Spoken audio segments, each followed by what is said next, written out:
I stood in my childhood bedroom staring at the empty desk where my quantum computing prototype once sat. My father had just announced they sold my silly patent for $10,000 to pay off their gambling debts. The buyer was a tech company representative who visited while I was at my best friend's wedding. My mother counted the cash on the kitchen table. My hands shook as I realized 5 years of my MIT research had just vanished. My revolutionary quantum encryption algorithm was gone forever. The morning after my parents dropped their bombshell, I couldn't shake the feeling that something was terribly wrong. My mind kept circling back to one question that made my stomach churn. How could they have sold my patent without my signature? I waited until both of them left for their Saturday routine. My mother headed to her book club and my father drove to his weekend poker game at the Veterans Hall. The moment their cars disappeared around the corner, I began searching through the house with determination burning in my chest. My father's home office had always been off limits during my childhood. Even now, at 28 years old, I felt like a trespasser as I pushed open the heavy oak door.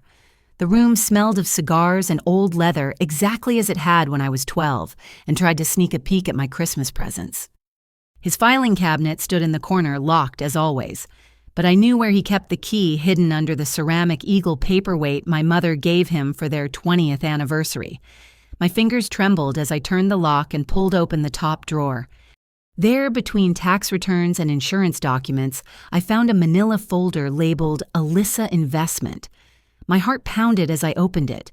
Inside were papers I had never seen before. Patent transfer documents with my signature at the bottom, except it wasn't my handwriting. The loops were too wide, the dots too precise. Someone had forged my name. Morrison Tech Industries.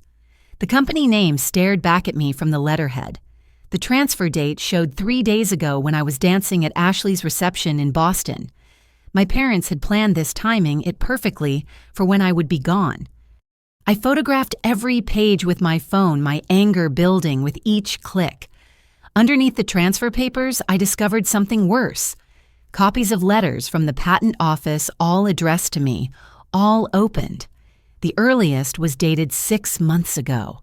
They had been intercepting my mail, learning about my patent approval while I remained oblivious. My hands shook so violently, I nearly dropped my phone when it rang. Sarah Martinez, my college roommate from MIT who now worked as an intellectual property lawyer in Boston, was returning my frantic call from that morning.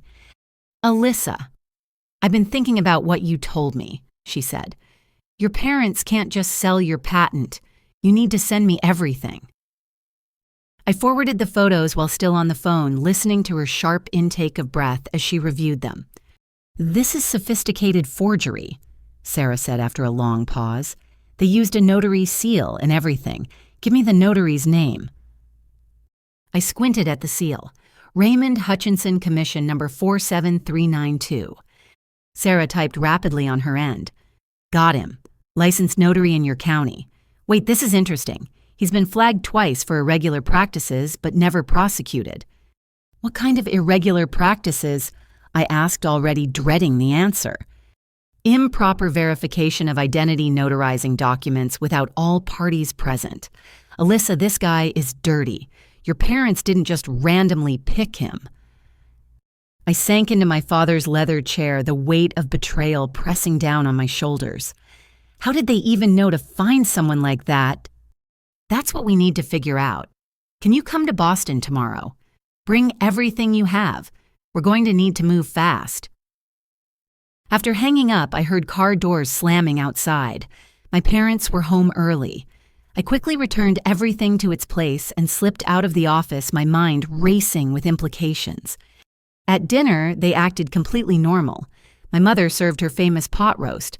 My father complained about the referees at the basketball game on TV. I pushed food around my plate, unable to eat while sitting across from people who had stolen my future. "You're quiet tonight, sweetheart." My mother observed her concerned expression so convincing I almost believed she cared. "Just tired from the wedding," I managed to reply. My father reached for another dinner roll. "You should be grateful we handled that patent business for you. $10,000 is nothing to sneeze at. More than that silly computer program was worth anyway." Silly computer program.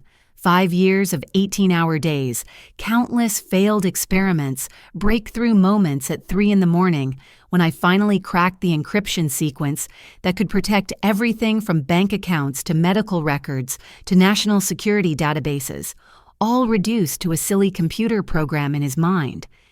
How exactly did Morrison Tech even know about my patent? I asked, keeping my voice level. My parents exchanged a quick glance. My mother answered too quickly. They contacted us, said they were interested in local innovations. We thought it would be a nice surprise for you. A lie. Everything about her body language screamed deception. The way she couldn't meet my eyes, how her fingers fidgeted with her napkin, the slight pitch change in her voice. "I'm driving to Boston tomorrow," I announced. "Sarah wants to catch up." "That's nice, dear." My mother said, relief evident in her voice. She thought I was letting this go. Later that night, I lay in my childhood bed staring at glow-in-the-dark stars I had placed on the ceiling when I was 10 and dreaming of becoming a scientist. Those dreams had carried me through MIT, through graduate school, through endless hours in the lab perfecting my algorithm. Now those same stars witnessed the betrayal by the two people who were supposed to protect those dreams. My phone buzzed with a text from Sarah. I did some digging. Morrison Tech filed a mass production patent application yesterday. They're already moving forward with your technology. We need to act immediately. The final twist of the knife. Not only had my parents stolen my work, but Morrison Tech was racing to profit from it before I could even process what had happened. 3 days. That's all it took for 5 years of my life to be packaged, sold, and pushed into production. I typed back a single word: tomorrow. Sleep never came that night. Instead, I planned my next moves, knowing that by morning I would begin the fight to reclaim not just my patent, but my faith in the people who raised me. The little girl who placed those stars on the ceiling could never have imagined that her biggest obstacle wouldn't be the complexity of quantum mechanics, but the greed of her own parents. Sarah and I were deep in legal strategy at her Boston office when my phone rang with a number I hadn't seen in years. Grandmother Eleanor calling from Seattle. I almost didn't answer, but something made me pick up. "Alyssa, darling, I'm at Logan Airport. Don't ask questions. Send me Sarah's office address." 2 hours later, my 74-year-old grandmother swept into the conference room wearing her trademark navy suit and pearls, looking like she'd stepped out of a boardroom rather than a cross-country flight. Her silver hair was perfectly coiled, her posture, military straight. She'd always been formidable, but I'd never seen her eyes hold such cold determination. "I knew this day would come," she said, setting down a leather briefcase that looked older than me. "Your parents learned nothing from what they did to Marcus." Sarah and I exchanged confused glances.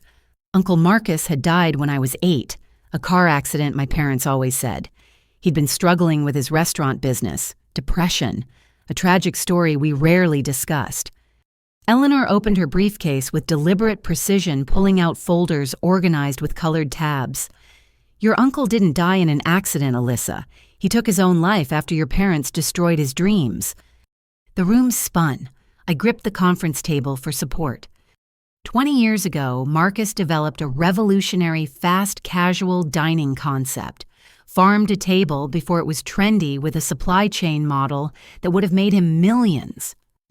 Eleanor's voice remained steady, but her knuckles whitened as she clutched a photograph of my uncle. "Your parents convinced him to let them help with investors. Instead, they sold his business plan to a competitor for $50,000. Told him it was worthless, that the buyer was doing them a favor, taking it off their hands." She slid a newspaper clipping across the table. "That competitor built a chain of 200 restaurants using Marcus's exact model. When he realized his own sister and brother-in-law had betrayed him, he couldn't live with it." My throat constricted. The uncle I barely remembered, who used to sneak me extra cookies and tell me I could be anything I wanted, had been destroyed by the same people now destroying me. "But there's more." Eleanor continued producing bank statements with highlighted entries. "I hired a forensic accountant 5 years ago when I started suspecting something. Your parents have $300,000 spread across offshore accounts in the Cayman Islands and Belize. They cry poverty, manipulate family members' sympathy, then systematically steal from their own children. Sarah leaned forward, lawyer mode fully engaged. Mrs. Hamilton, this is extensive documentation. How long have you been investigating them? Since Alyssa got into MIT. Eleanor turned to me, her expression softening slightly. I knew you had Marcus's brilliance. I also knew your parents would eventually see dollar signs instead of their daughter. So I watched. I waited. I prepared. She pulled out a small digital recorder. 6 months of conversations about selling your patent. They started planning the moment they learned about your breakthrough from the intercepted mail. My mother's voice filled the room, tinny through the recorder, but unmistakably the girl won't even notice until it's too late. She's always got her head in those computers. We deserve this. Do you know how much we spent on her education? My father's response made bile rise in my throat. The notary owes me from poker. Ray will do whatever we need. Make it look legitimate. Eleanor clicked off the recorder. The gambling addiction is partially real, but mostly it's a cover story. They've been running this con for decades. Your cousin Jennifer's fashion design software sold to a major retailer. Your cousin Michael's sustainable packaging innovation mysteriously acquired by a competitor. Always family. Always people who trust them. Why didn't you stop them before? I asked, my voice barely a whisper. Eleanor's composure finally cracked. Tears gathered in her eyes. Because I didn't have proof until Marcus died. Even then, it took me years to piece it together. By then, Jennifer and Michael had moved on, convinced their ideas weren't valuable. They're brilliant at psychological manipulation, your parents. They make you doubt yourself, make you grateful for the scraps they throw you. Sarah was already typing furiously on her laptop. This changes everything. We're not just dealing with patent theft. This is a pattern of criminal enterprise. RICO statutes could apply. There's one more thing, Eleanor said, straightening her spine. I've been in contact with other victims, not just family. Your parents expanded their operation 5 years ago. They target young inventors at local colleges, befriend them, offer to help. Always the same pattern. She produced a list of names. 12 people, all under 30, all with revolutionary ideas in various fields. All mysteriously gave up on their dreams after meeting my parents. They're not just thieves, I said, the full horror dawning on me. They're dream killers. Eleanor reached across the table and took my hand. Her skin was paper thin, but her grip was steel. Not anymore. It ends with you, darling. We're going to stop them, recover your patent, and make sure they never do this to anyone again. Sarah looked between us, then nodded decisively. I'll need to bring in federal prosecutors.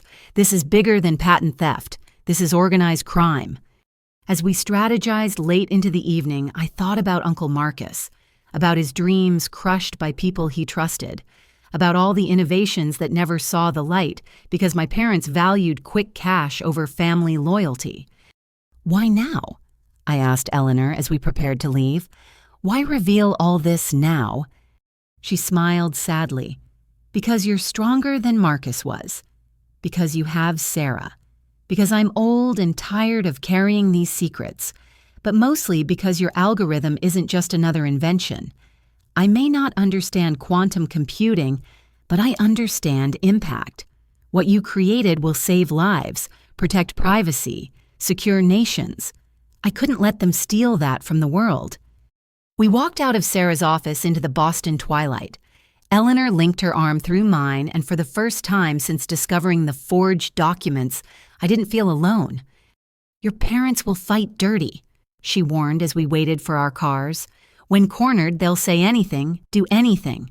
Are you prepared for that? I thought about the encryption algorithm that had consumed 5 years of my life, about the cancer patients whose medical records it would protect, about the human rights activists whose communications it would secure, about the financial systems it would guard against cyber attacks. They already took my trust, I said. They won't take my life's work. Eleanor squeezed my arm. That's my granddaughter. Marcus would be proud. As I drove back to face my parents armed with truth and evidence, I realized the scope of what lay ahead. This wasn't just about recovering a patent anymore. This was about ending a decades-long cycle of exploitation. The little girl who put stars on her ceiling had grown up to create technology that could change the world, and no amount of family betrayal would stop her from seeing that dream through. Sarah filed the emergency injunction at 8:30 Monday morning. By noon, we were standing in Judge Patricia Hawthorne's courtroom, the mahogany walls seeming to close in as my parents entered with their lawyer. Bradley Stevens looked exactly like the kind of attorney you'd hire if you were guilty. Expensive suit that screamed intimidation, silver hair slicked back with too much product, and a smile that never reached his calculating eyes. He shook my parents' hands like old friends, which sent alarm bells ringing in my mind. Across the aisle, a younger man in a modest navy suit kept glancing my way. When our eyes met, he looked genuinely distressed. It took me a moment to place him from the Morrison Tech website photos I'd studied. Jackson Morrison, the CEO's son and head of their technology acquisitions department. "All rise," the bailiff announced, and Judge Hawthorne entered. She was younger than I expected, with sharp eyes that seemed to catalog every detail in the room. Sarah stood confidently. "Your Honor, we're requesting an emergency injunction to prevent Morrison Tech Industries from using technology obtained through fraudulent means. My client's parents forged her signature to transfer patent rights without her knowledge or consent." Stevens jumped up before she finished. "Objection, Your Honor. These are inflammatory accusations without merit. Mr. and Mrs. Carpenter acted within their parental rights to manage their daughter's assets." "Their daughter is 28 years old," Judge Hawthorne said dryly. "Please explain what parental rights you're referring to, Counselor." Stevens didn't miss a beat. The patent was developed while Miss Carpenter lived under their roof, using electricity they paid for eating food they provided. They have a legitimate claim to compensation for their investment in her education and upbringing. I felt Sarah tense beside me. This was a bizarre legal theory, but Stevens delivered it with such conviction that it almost sounded reasonable. "Furthermore," Stevens continued, "the money has already been spent on medical debts. Asking my clients to return funds they no longer possess would cause undue hardship." Medical debts. I stared at my parents. My mother wouldn't meet my eyes, but my father sat straighter, playing the role of struggling parent perfectly. Sarah presented our evidence methodically: the forged signatures, the intercepted mail, Eleanor's recordings. Judge Hawthorne listened intently, occasionally asking for clarification. Then Jackson Morrison requested to address the court. Stevens objected, but the judge overruled him. "Your Honor, I purchased this patent in good faith for Morrison Tech," Jackson said, his voice carrying surprising weight for someone who looked about my age. "We've since discovered irregularities in the transaction. Our legal department should have caught the forgery, and I take full responsibility for that oversight." He turned to look directly at me. "However, in the past 72 hours, our tech team has analyzed the algorithm. It's not just valuable, it's revolutionary. Conservative estimates suggest it could prevent billions in cybercrime annually." The courtroom fell silent. Even Stevens seemed momentarily stunned. Jackson continued, "Morrison Tech wants to do the right thing. We support the injunction and are willing to cooperate fully in returning the patent to its rightful owner." Judge Hawthorne nodded approvingly. "Refreshing honesty, Mr. Morrison. The court grants the temporary injunction. Morrison Tech will cease all use of the disputed technology immediately. We'll reconvene in 2 weeks for a full hearing." As people filed out, Jackson approached me. Sarah stepped protectively closer, but I was curious about this unexpected ally. "Miss Carpenter, I apologize for my company's role in this," he said. "Could we speak privately? I have information that might help your case." Sarah started to object, but I nodded. We found a quiet corner in the courthouse cafe. "Your algorithm doesn't just work," Jackson said, pulling out a tablet. "It's years ahead of anything else on the market. Our entire cybersecurity team has been working around the clock trying to understand how you achieved quantum-resistant encryption at this efficiency level." He showed me implementation models Morrison Tech had created. Despite my anger at the situation, I felt a spark of professional interest. They'd grasped concepts that had taken me years to develop. Here's what concerns me. Jackson leaned forward. Your parents' lawyer, Stevens, contacted us, not the other way around. He specifically sought out Morrison Tech, knew exactly what we needed, and promised to deliver your algorithm. How did he know about my work? I asked. That's what worries me. Someone with deep knowledge of both your research and our development needs orchestrated this. Your parents might be pawns in something bigger. Before I could respond, my phone buzzed. Sarah texted urgently, "Get back here now. Stevens is filing countercharges." We rushed back to find chaos. Stevens stood before news cameras on the courthouse steps, my parents flanking him like victims. My clients are being persecuted for trying to help their daughter, he declared. They discovered she was planning to sell her patent to foreign interests. As patriots, they intervened to ensure this critical technology stayed in American hands. Complete fabrication, but delivered with theatrical conviction. My mother even managed tears on cue. Sarah pulled me away before I could confront them. Don't engage. This is a media play to taint the jury pool. Back in her office, the situation deteriorated further. Stevens had filed defamation charges against me and elder abuse charges for causing emotional distress to my parents. He'd also submitted a brief arguing that since I developed the algorithm while claimed as a dependent on their taxes, 3 years ago they had ownership rights. This is insane, I said. I was in graduate school. The only reason I was on their taxes was to help them get a bigger refund. Stevens is throwing everything at the wall, Sarah explained. He wants to bury us in legal proceedings, drain your resources, force a settlement.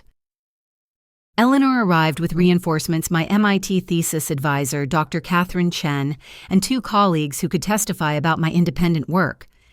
Alyssa developed this algorithm entirely on her own, Dr. Chen stated firmly. I watched her work 18-hour days in our lab. Her parents never even visited campus. As we prepared for the full hearing, Jackson stayed in touch, sharing what Morrison Tech discovered about Stevens. Each revelation painted a darker picture. He wasn't just a lawyer, he was a serial patent predator who specialized in exploiting family relationships to steal intellectual property.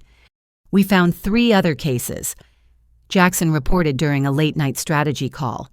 Young inventors, family disputes, patents somehow ending up with tech companies. Stevens represented the family members each time. What happened to the inventors? I asked, dreading the answer. One gave up tech, entirely teaches high school now.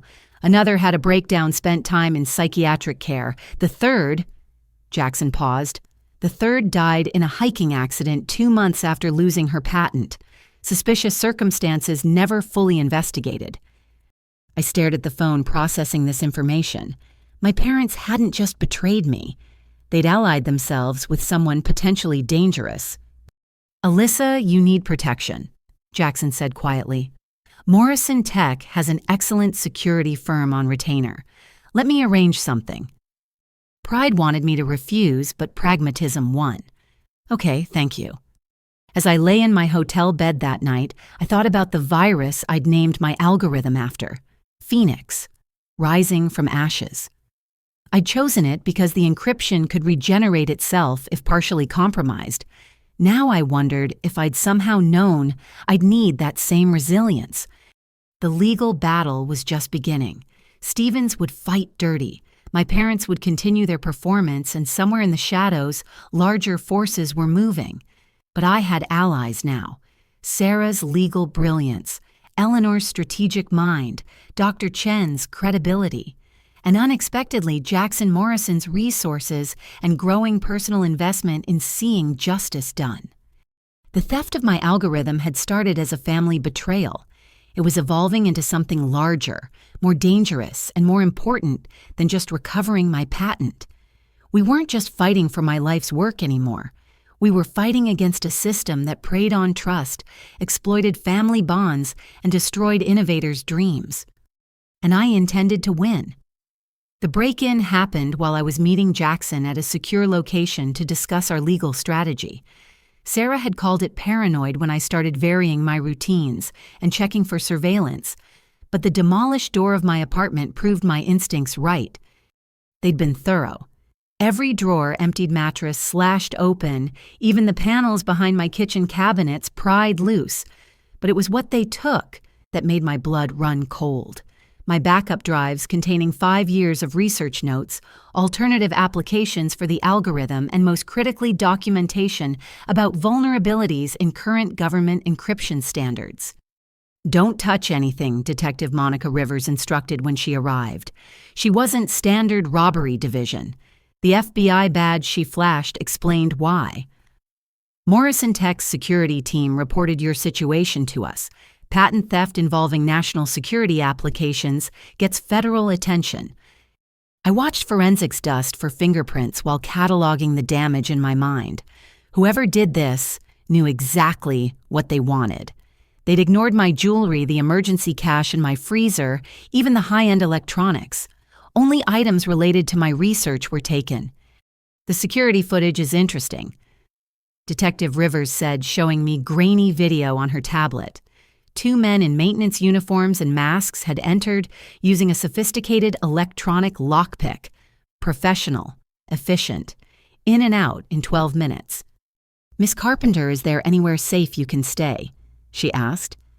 Eleanor answered from the doorway, having arrived with her own security detail. "She's coming home with me." That night in Eleanor's fortified Seattle mansion, we made a disturbing discovery. Sarah had been investigating Bradley Stevens' background and uncovered a pattern that made my situation look like part of something much larger. "Stevens doesn't just steal patents," Sarah explained over encrypted video call. "He's connected to an international network that targets emerging technology. Look at these shell companies." She shared her screen showing a web of corporate entities across 5 countries, all linked back to Stevens through hidden partnerships and offshore accounts. Each company specialized in acquiring and reselling stolen intellectual property to the highest bidder. "Your algorithm is different, though," Sarah continued. "The FBI contacted me after your break-in. They've been tracking suspicious activity around quantum encryption research. 3 other researchers have had similar experiences. Harassment break-ins, family members suddenly trying to claim ownership of their work." Jackson's face appeared in another window of our video conference. Behind him, I could see Morrison Tech's security center. "My team found something worse. That stolen laptop from your apartment. It's already been activated. Someone's using your research notes to attempt unauthorized access to defense contractor databases." My stomach dropped. Those notes contained theoretical applications I'd never published, including potential vulnerabilities in existing systems I discovered while developing countermeasures. In the wrong hands, they could compromise national security. "We need to accelerate everything," Eleanor said with military precision. "This isn't just about recovering Alyssa's patent anymore. Stevens and whoever he's working with are planning something bigger." Over the next 48 hours, our investigation exploded in scope. Jackson's security team worked with the FBI to track the stolen laptop's digital footprint. Each new discovery painted a more alarming picture. The laptop had connected to servers in Eastern Europe attempting to probe Pentagon contractors using theoretical exploits I documented. Whoever was using it understood enough about my work to weaponize my defensive research into offensive capabilities. "They're not just stealing your algorithm," Agent Diana Foster explained when she took over the case. "They're trying to use your research to break into systems before your encryption can be implemented to stop them."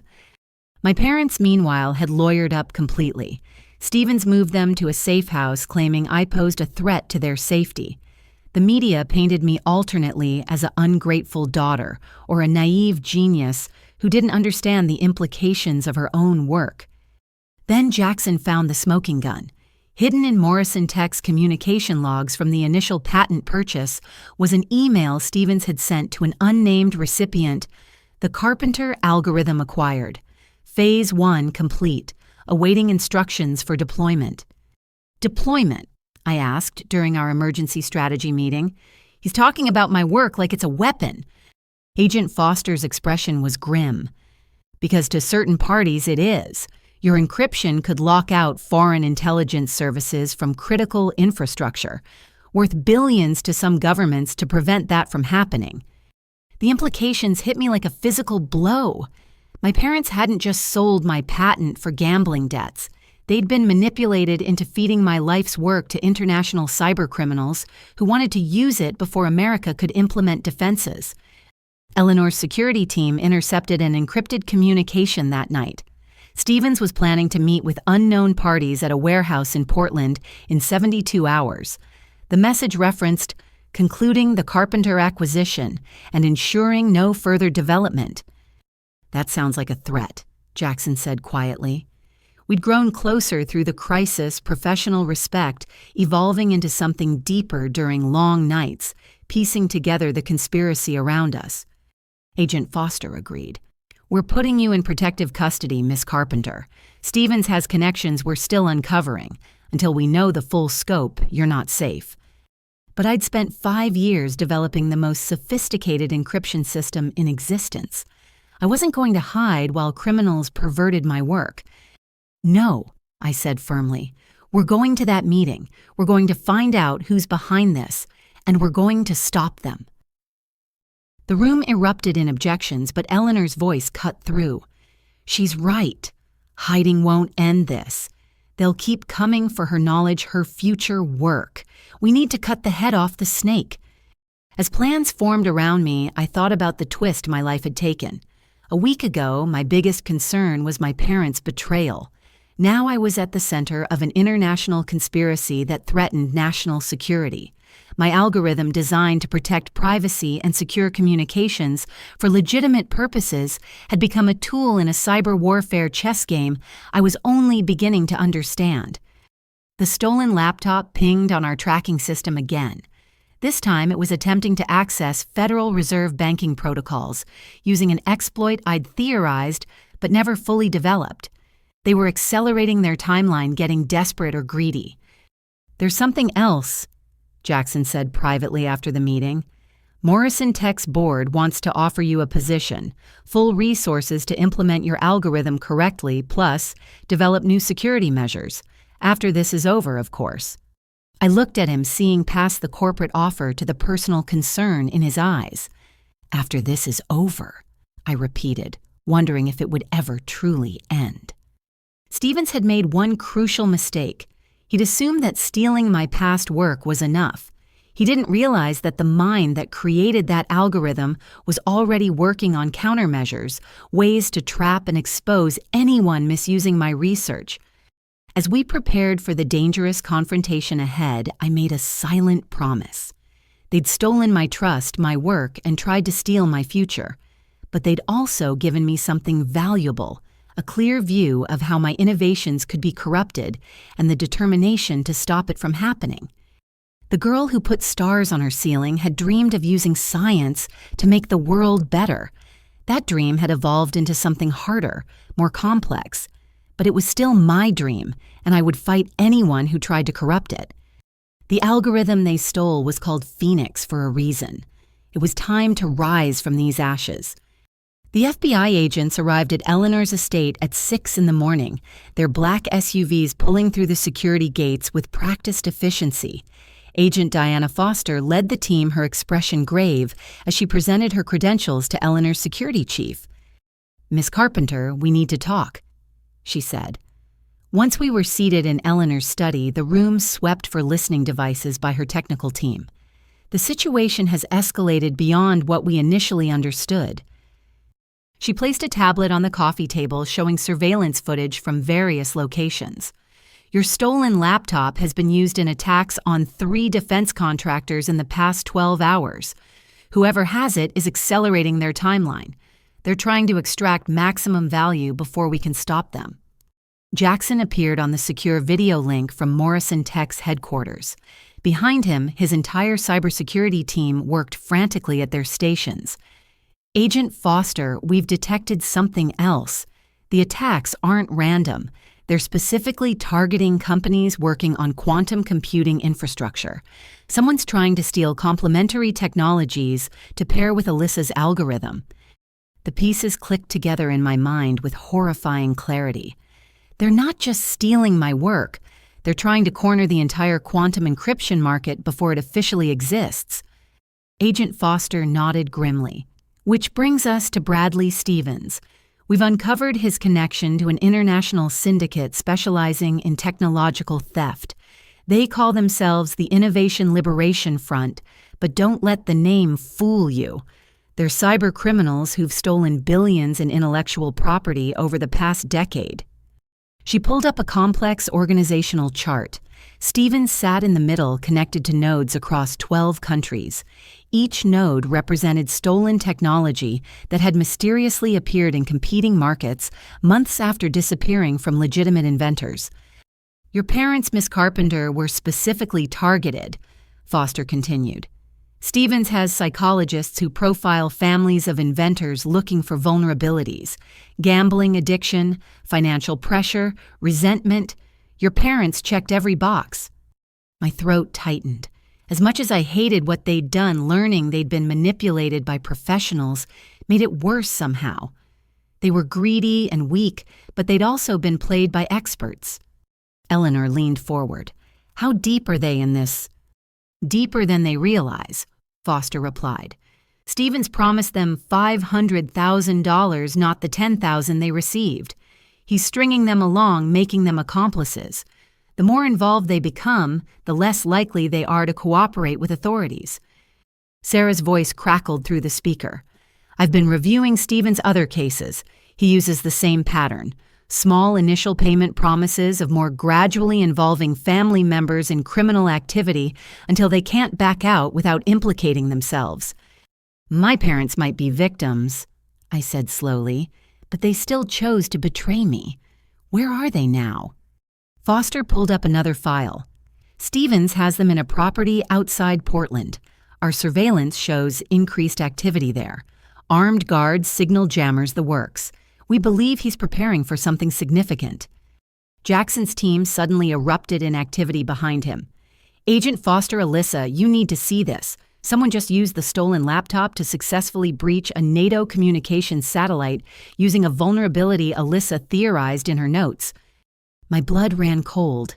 That vulnerability was something I'd discovered accidentally while stress testing my encryption.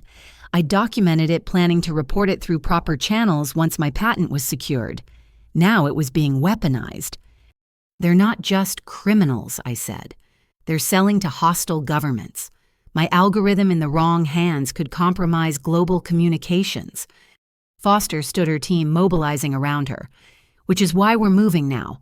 Stevens scheduled a meeting tomorrow night, but we can't wait. We have authorization for immediate action. I'm coming with you, I said.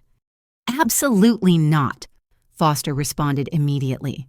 This is a federal operation. You're a civilian. Eleanor surprised everyone by supporting me. She knows her algorithm better than anyone. If they've modified it or found applications she hasn't considered, you'll need her expertise. The argument continued for 20 minutes before Foster's phone rang. She stepped away, her face paling as she listened. When she returned, her expression had shifted from protective to urgent. That was Homeland Security. The breached satellite just went dark. NATO's scrambling backup communications, but whoever did this now has access to encrypted military channels from the past 6 months. We need your help, Miss Carpenter. The next hours blurred together in preparation. I worked with Foster's tech team, teaching them markers to identify my algorithm's use and potential countermeasures I'd developed but never implemented. Jackson coordinated with Morrison Tech's resources, turning their corporate security into an auxiliary support unit. Then my phone rang, my mother's number. Don't answer, Foster warned, but I'd already accepted the call. Alyssa, sweetheart. My mother's voice trembled. I'm so sorry. We didn't know. Stevens, he's not what he seemed. He has men with guns. Your father tried to leave and they wouldn't let him. Please, we need help. Stevens' voice replaced hers, smooth and threatening. Touching family reunion. Hello, Miss Carpenter. I believe you've been looking for me. Let them go, I said. This is between us. Oh, but there's such useful leverage. Your algorithm is impressive, but I know you've developed improvements, next-generation applications. I want everything or your parents learn what happens when they outlive their usefulness. Foster's team traced the call, pinpointing the location to an industrial complex 40 miles away. Different from the Portland location we'd been monitoring, Stevens had multiple sites.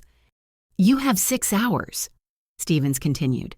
"Come alone with all your research, or I start sending pieces of your father to you, beginning with the fingers that signed your patent over to me." The line went dead. The room exploded into activity. Foster called in additional teams while Eleanor's security coordinated with local law enforcement. Jackson caught my eye through the video feed, his concern evident even through pixels. "He's desperate," Foster analyzed. "The satellite breach will bring international heat. He needs to finish this and disappear." "He wants me to come alone," I said. "Obviously a trap, but we can use that." "We're not sending you in there," Foster said firmly. Eleanor spoke up. "No, but we can make him think we are. Alyssa's right. This is our chance to end it." As plans formed around me, I thought about the cascade of events my algorithm had triggered. Innovation meant to protect had become a tool for chaos. Trust in family had become a weapon against me.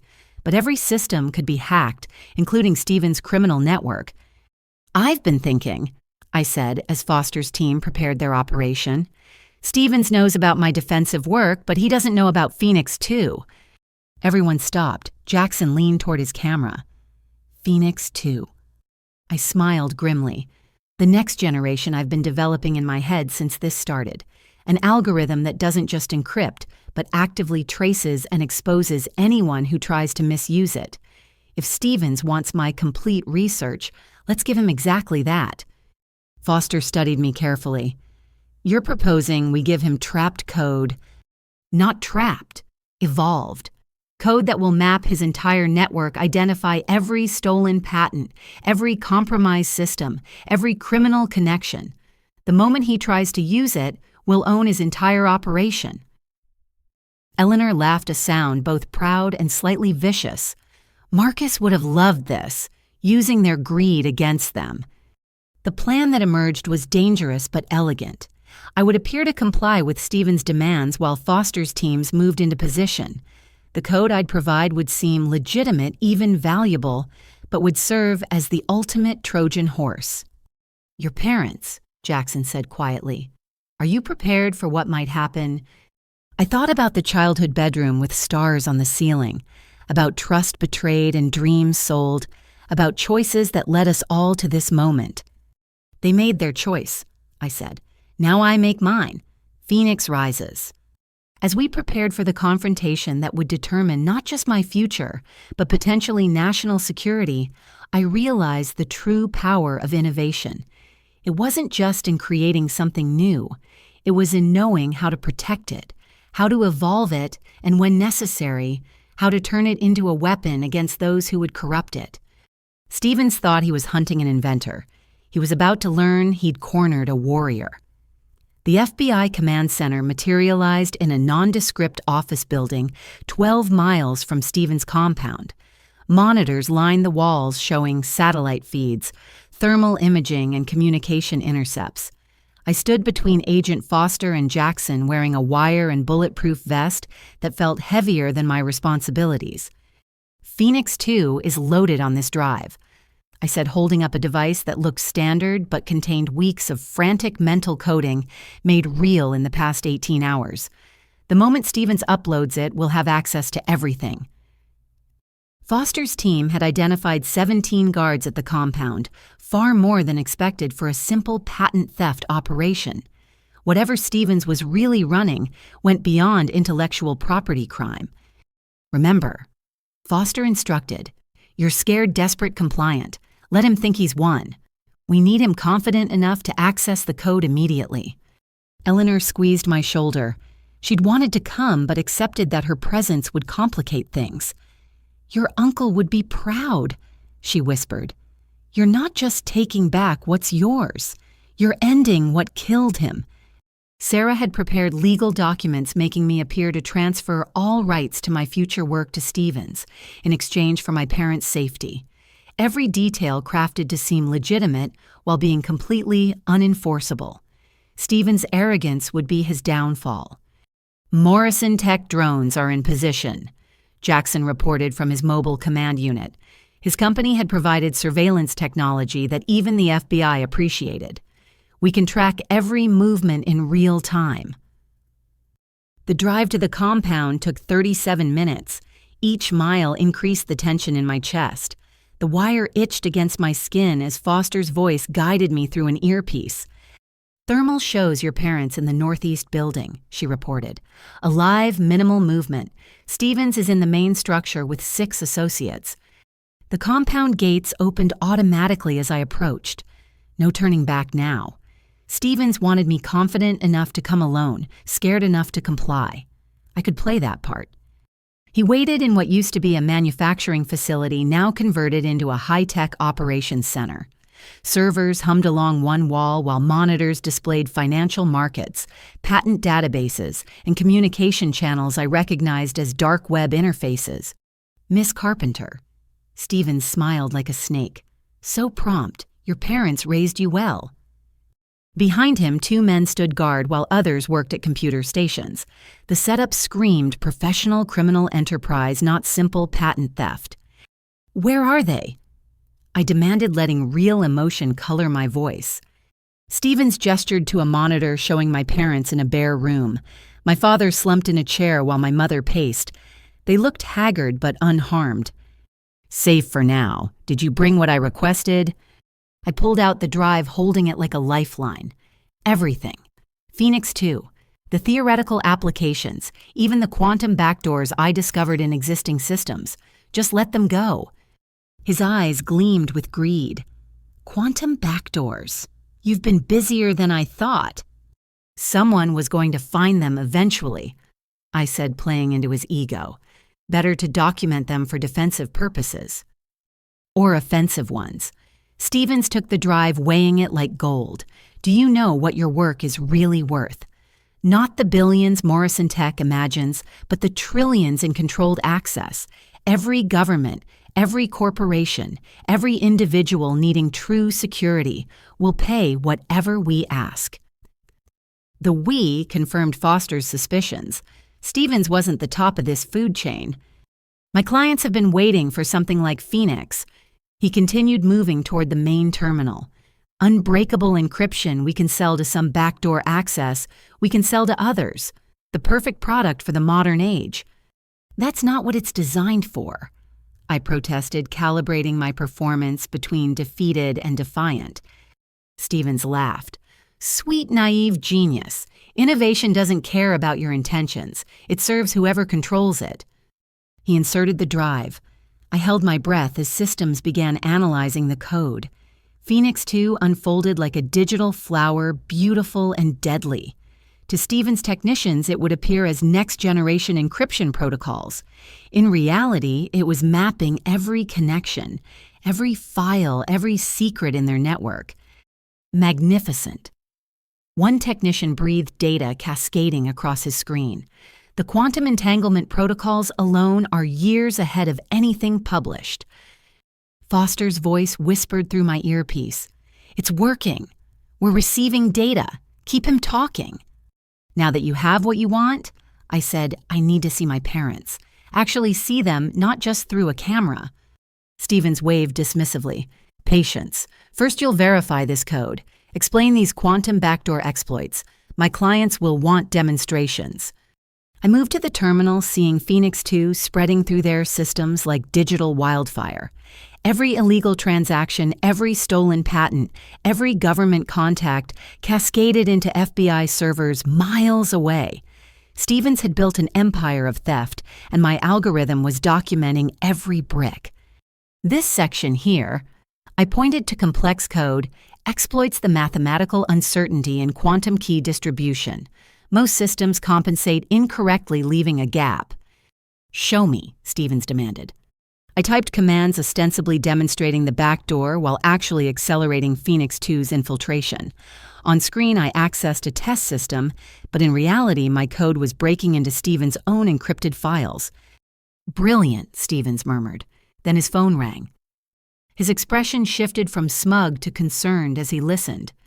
"What do you mean, the satellite's back online?" Foster had timed it perfectly. The NATO satellite Stevens' team had compromised suddenly restored itself, a consequence of Phoenix 2, identifying and patching the vulnerability remotely. Stevens didn't know it yet, but his entire operation was being dismantled in real time. "We have a problem," another technician announced. "Someone's accessing our servers. Internal breach." Stevens spun to me, but I maintained my confused expression. "I don't understand. The code's working perfectly. Look, it's encrypting your data as designed." It was encrypting their data, all right. Encrypting and copying everything to FBI servers before anyone could delete the evidence. Years of crimes documented in seconds. "Get her parents," Stevens barked. "Now!" The compound erupted in chaos. Guards ran toward the northeast building while technicians frantically tried to stop what they thought was an external attack. Stevens pulled a gun, pointing it at me with shaking hands. "What did you do?" he snarled. Before I could answer, the lights went out. Foster's team had arrived. "FBI, nobody move." Voices echoed through the darkness as tactical teams breached from multiple entry points. Stevens grabbed me, using me as a human shield. His gun pressed cold against my temple as emergency lighting flickered on. "I'm walking out of here," he announced. "Anyone follows, she dies." But Phoenix 2 had one more surprise. Every electronic lock in the facility suddenly engaged, trapping Stevens' men in various rooms. My algorithm had evolved beyond encryption into full system control. "You forgot something," I told Stevens as FBI agents surrounded us. "I didn't just design Phoenix to protect data, I designed it to protect people, including me." His gun clicked empty. Phoenix 2 had identified the smart weapon's electronic signature and remotely engaged its safety mechanisms. Stevens pulled the trigger repeatedly, confusion replacing rage. Foster's team moved efficiently, disarming and arresting everyone. Stevens fell to his knees as he realized the scope of his defeat. Every crime, every victim, every stolen dream was now evidence. "Your parents are secure," Foster informed me as I watched Stevens being handcuffed. "Scared but unharmed. They're asking for you." I looked toward the northeast building, then back at the servers still displaying Phoenix 2's elegant demolition of a criminal empire. "In a minute. I need to see this through." Jackson's voice came through the communications. "Alyssa, what you did. Phoenix 2 just identified and recovered over 300 stolen patents across 17 countries. You didn't just save your work, you saved everyone's." The monitors showed file after file of stolen innovations being tagged and traced back to their creators. Medical devices that could save lives, clean energy solutions, educational software, all stolen, all suppressed, all now returning to their rightful owners. "Stevens wasn't just a thief," I said, watching the data stream. "He was a dream killer on an industrial scale." Foster approached, respect clear in her eyes. "We've been trying to crack this network for 5 years. You did it in 5 minutes. How—" "He thought he understood my work," I replied. "But Phoenix was never just about encryption. It was about transformation, taking something broken and making it stronger. He tried to corrupt my creation, so I let it evolve into something that could fight back." As FBI agents led Stevens away, he turned back one last time. "This isn't over. My clients won't forgive this." "Your clients are being arrested in 12 countries as we speak," Foster informed him. "Phoenix 2 mapped everything. The Innovation Liberation Front no longer exists." I finally walked toward the building holding my parents. Each step felt like crossing years of pain and betrayal. But Phoenix had risen from those ashes, and maybe, just maybe, something in my family could too. The stars I'd placed on my ceiling as a child had witnessed a dream. Today, that dream had saved not just itself, but hundreds of others. The hunt for evidence had become something greater, a reckoning for those who profited from crushing innovation. Phoenix 2 continued its work in the background, an algorithm that had evolved from protection to justice. My creation had grown beyond my original vision, just as I'd grown beyond the girl who trusted too easily. Sometimes the best revenge isn't just taking back what's yours. It's making sure no one else suffers the same theft. The FBI had cleared most of the compound when I finally entered the building where my parents were being held. Agent Foster walked beside me, her hand resting on her sidearm despite the apparent control of the situation. Something felt wrong, a tension in the air that made my skin prickle. My parents sat in metal chairs, my mother clutching my father's hand. They looked older than when I'd last seen them a week ago, aged by fear and the weight of their choices. When they saw me, my mother burst into tears. "Alyssa, sweetheart, we're so sorry," she sobbed. "Stevens threatened us. He said he'd hurt you if we didn't cooperate." I wanted to believe her. Despite everything, part of me desperately wanted to believe this nightmare had forced them into betrayal rather than greed. But then I noticed my father's eyes darting between me and the door, calculating rather than relieved. "We need to move them to protective custody," Foster said. "Stevens had international connections. Until we round everyone up, they're potential targets." My father stood abruptly. "Actually, Agent Foster, we need to discuss immunity. We have information about Stevens' operation, valuable intelligence, but we need guarantees first." The temperature in the room seemed to drop. My mother's tears dried suspiciously quickly as she nodded agreement. "Dad," I said slowly, "what are you doing?" He wouldn't meet my eyes. "Being smart for once. Stevens promised us $1 million, Alyssa. We're not walking away empty-handed after what we've been through." "What you've been through?" The words came out strangled. "You stole my life's work." Foster's radio crackled. "We've got movement in Sector 7. Someone's in the vehicle bay." She stepped away to coordinate, leaving 2 agents with us. My father used the distraction to pull out a phone I didn't recognize. "Insurance policy," he said, typing rapidly. "Stevens taught us to always have leverage." "Sir, put the phone down," one of the agents ordered. My father smiled, an expression I'd never seen on his face before. Cold, calculating. Nothing like the man who'd taught me to ride a bike. "Too late," he said as he hit send. "Stevens' backup team now knows exactly where we are and what happened. They'll be here in 10 minutes. Either we all leave together with our immunity deal or things get messy." The agents raised their weapons, but my mother moved behind me, using me as a shield, just as Stevens had. "We learned a lot this week," she said, her voice stripped of its usual warmth, "including how valuable Alyssa really is." Foster burst back in fury, etched on her face. "You idiots! You just broadcasted our location to every criminal in Stevens' network." "Then you'd better move fast on that immunity deal," my father replied. The compound's alarm suddenly blared. On Foster's radio, voices reported vehicles approaching from multiple directions. Stevens' arrest had triggered contingency plans, and my parents had just activated them. "Evacuation protocol now," Foster commanded. "Get them to the transport." As agents hustled us toward armored vehicles, my father grabbed my arm. "You think we're monsters, but we're just practical. That algorithm of yours is worth billions. We deserve our share for raising you."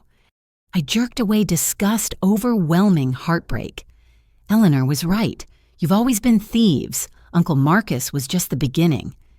His face darkened. Marcus was weak. Couldn't handle the real world. We tried to help him, set him up with investors, and he folded at the first sign of pressure. You stole his idea and drove him to suicide.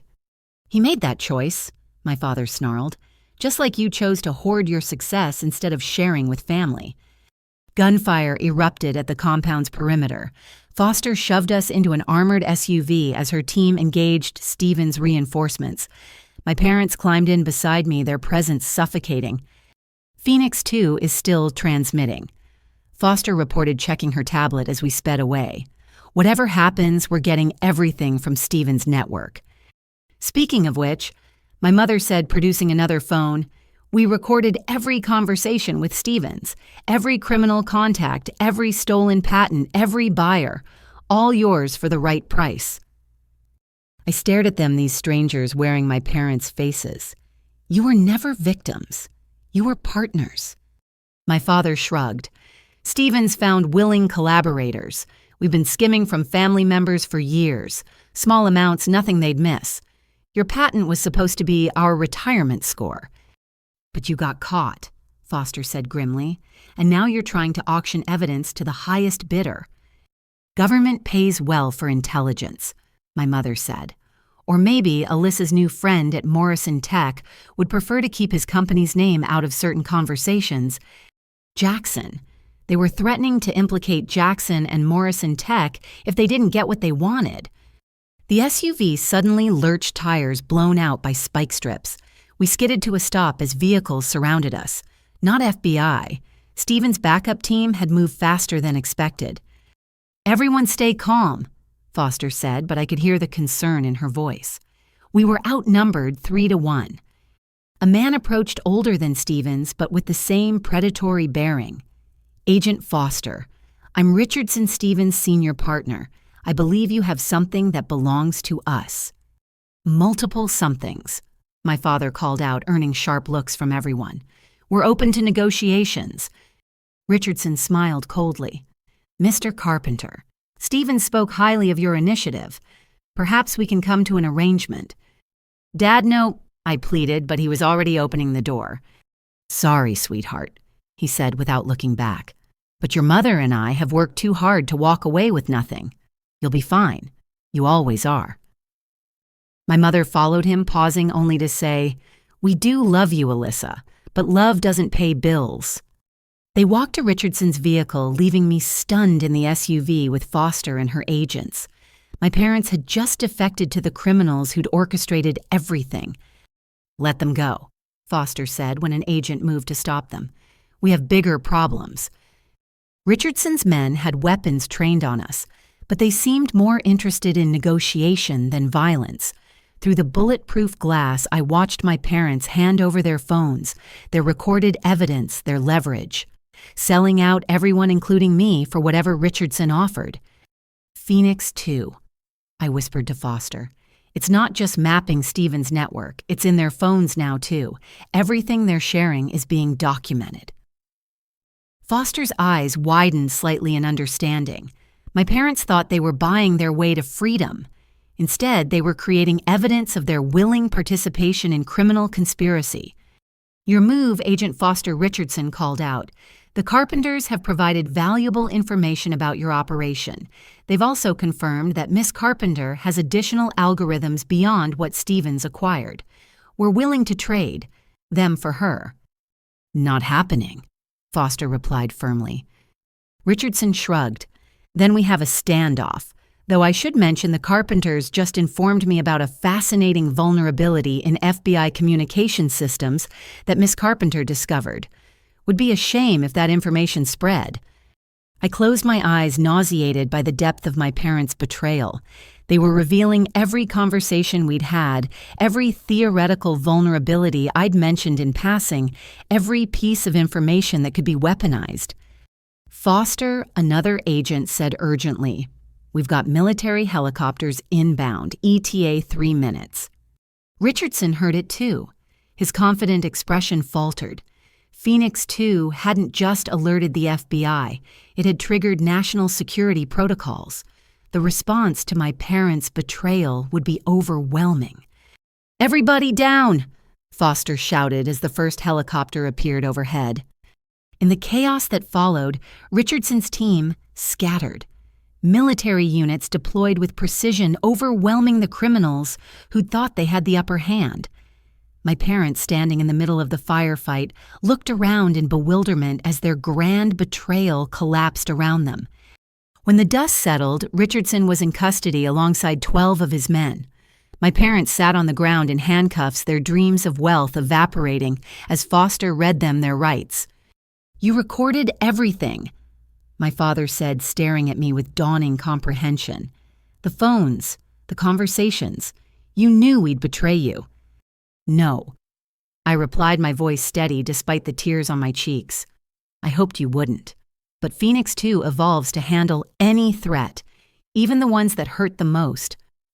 As military personnel secured the scene, I realized the true depth of what had just happened. My parents hadn't just betrayed me once in desperation. They'd been willing to do it again and again to anyone who offered enough money. The people who'd raised me were gone if they'd ever truly existed. But their final betrayal had also exposed the last of Stephen's network. Every contact, every backup plan, every hidden asset. My parents' greed had ultimately served justice, though not in the way they'd intended.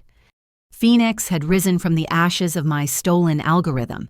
Now it would rise from the ashes of my family, too, stronger, wiser, and forever changed. Foster's command center had transformed into a war room. Screens displayed countdown timers, flight manifests, and satellite imagery of airports across 3 countries. Stephen's senior partner, Richardson, now in custody, had revealed the terrifying scope of what we faced in less than 48 hours. The stolen patents and military vulnerabilities would be auctioned to the highest bidders in an underground tech summit in Dubai. We've identified buyers from 7 hostile nations. Foster briefed the assembled team. If this technology transfer happens, we're looking at a fundamental shift in global cyber warfare capabilities. I stood before a whiteboard mapping out Phoenix 2's evolution. During the chaos with my parents, my algorithm had discovered something extraordinary in Stephen's servers. They'd stolen not just my work, but fragments of compatible technologies from dozens of inventors worldwide. Alone, each was valuable. Together, they could form something devastating. They're trying to create a master key, I explained. My encryption algorithm combined with Zhang's biometric authentication, Petrov's satellite protocols, and a dozen other innovations. In the wrong hands, it could break into any system on Earth. Jackson's face filled one monitor, Morrison Tech's resources fully committed to our mission. Behind him, his entire cybersecurity team worked alongside FBI technicians. We've tracked the physical servers to an underground facility in Nevada, old military base bought through shell companies. They're planning to demonstrate the combined technology live during the auction. Can't we just cut their internet? Someone suggested. I shook my head. They'll have satellite uplinks, cellular backups, even radio wave transmission if necessary. We need physical access to stop this. Eleanor entered the room accompanied by someone I didn't expect, my thesis advisor, Dr. Catherine Chen. But it was the third person who made my jaw drop, a young woman in her early 20s, looking haggard but determined. "This is Valentina Petrov," Eleanor introduced. Richardson was holding her brother hostage to force her cooperation. Her satellite protocols are part of their master key. Valentina's English was accented but clear. "They killed Dmitri yesterday when they learned of Richardson's capture. I want to help destroy them." The room fell silent. Another life lost to this network's greed. Another inventor whose dreams had become weapons against their will. "I'm sorry," I said, knowing how inadequate the words were. She nodded sharply. "Dmitri believed technology should unite humanity. Help me ensure his work isn't perverted into a tool for division." Foster pulled up architectural plans of the Nevada facility. It's a fortress, 50 feet underground, reinforced concrete electromagnetic shielding. Even if we breach it, they could trigger a full data transfer before we reach the servers. "Unless," I said slowly, an idea forming, "we don't try to stop them. What if we let them demonstrate their master key?" Everyone stared at me like I'd lost my mind. "Hear me out," I continued. Phoenix 2 evolved beyond my original design because it faced real threats. What if we create Phoenix 3? Not just defensive encryption, but an algorithm that actively corrupts any system trying to use stolen technology. Dr. Chen leaned forward. "A poison pill, but the computational requirements would be enormous." "Morrison Tech has quantum processors," Jackson offered immediately. "Whatever you need, Alyssa." "It's not just about processing power," Valentina added, understanding where I was going. "We need to embed the poison pill in their demonstration, make them infect their own buyers." Foster considered this. "You're proposing we let them think they're succeeding while actually destroying their entire network. Every computer that receives the demonstration, every system that tries to implement the stolen tech, every backup server they're using. Phoenix 3 would spread like wildfire, documenting everything while corrupting their ability to use it. The legal implications, someone started, are irrelevant if we're facing cyber warfare. Foster cut them off. How long do you need? I looked at Valentina, Dr. Chen, and the screens showing Jackson's team. 36 hours, maybe less if we work together. What followed was the most intense coding session of my life. 4 locations connected virtually: FBI headquarters, Morrison Tech MIT's quantum lab, where Dr. Chen worked, and Eleanor's secure facility.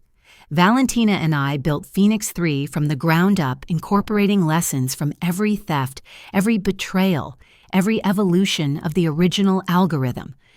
My parents, now in federal custody, had revealed during interrogation that Stevens kept physical backups in the Nevada facility. Data drives with every stolen patent, every piece of blackmail material, every government secret they'd acquired. If we could corrupt those during the demonstration, we'd eliminate their leverage entirely. I need caffeine, Valentina announced during hour 20. We'd been working non-stop, code flowing between us like we'd been partners for years instead of days. I'll get it, Eleanor said, but I noticed her hands shaking slightly. The stress was affecting everyone. Eleanor, I called out. Thank you for everything, for believing in me when my own parents— They were never truly your parents, she interrupted gently. Parents protect their children's dreams. They chose to be something else. You chose to be something greater. As we entered the final 12 hours, problems multiplied. Phoenix 3 was too complex, requiring more processing power than even Morrison Tech's quantum systems could provide. We were building a digital weapon that needed to be subtle enough to infiltrate, yet powerful enough to destroy. Then Jackson had a breakthrough. What if we don't run it from one location, distributed processing across every FBI and Morrison Tech system simultaneously? Phoenix 3 becomes not one algorithm, but a swarm. Brilliant, Valentina breathed. Like my brother's distributed satellite protocols, but applied to pure computation. We recoded frantically, turning Phoenix 3 into something unprecedented. An algorithm that existed everywhere and nowhere, impossible to stop once activated. 5 hours until the auction, Foster announced. Their buyers are already gathering in Dubai. My fingers flew across keyboard's code, streaming across multiple monitors. Beside me, Valentina worked with fierce determination, channeling grief into creation. Dr. Chen optimized our mathematical models while Jackson's team built the infrastructure we needed. There, I said, finally leaning back, Phoenix 3 is complete. On screen, the algorithm looked almost alive. Code that shifted and adapted, learning from itself, evolving with each simulated threat we threw at it. Beautiful and terrible, like its namesake bird of fire. Now we need to get it into their system, Foster said. And we're running out of time. Actually, a familiar voice said from the doorway, I might be able to help with that. We all turned to see Bradley Stevens in shackles, flanked by federal marshals. His designer suit was replaced with prison gray, but his calculating eyes remained sharp. I know the facility's back doors, he continued. Help me reduce my sentence and I'll help you destroy my former partners. Foster looked ready to refuse, but I stepped forward. Sometimes defeating a monster required working with a smaller one. Tell us everything, I commanded. The race against time had become a dance with devils. But Phoenix 3 was ready to burn away the corruption, no matter the cost. In 4 hours, the auction would begin. In 4 hours, everything would change. The Nevada facility loomed before us in the pre-dawn darkness, a concrete monument to greed disguised as a decommissioned military installation. Our convoy of black SUVs and technical support vehicles stopped 2 miles out, where FBI tactical teams had established a staging area. I adjusted my bulletproof vest, the weight both reassuring and terrifying. Thermal imaging shows 43 individuals inside. Foster reported studying the display in our mobile command unit. Stevens' intel was accurate. They're gathered in the main demonstration chamber, preparing for the auction. Through our screens, we watch buyers arriving at the Dubai location unaware they were about to witness the destruction of everything they'd come to purchase. Phoenix 3 hummed quietly on Morrison Tech's quantum servers, waiting for my signal. Jackson coordinated from a secondary command vehicle, his team ready to provide technical support. Alyssa, the distributed processing network is stable. 20,000 systems ready to activate Phoenix 3 simultaneously. Just give us the word. Valentina checked her equipment one final time. She'd insisted on joining the tactical team determined to see her brother's work protected. The poison pill is embedded in their demonstration files. The moment they showcase the Master Key's capabilities, Phoenix 3 deploys. Stevens, under heavy guard, pointed to facility schematics.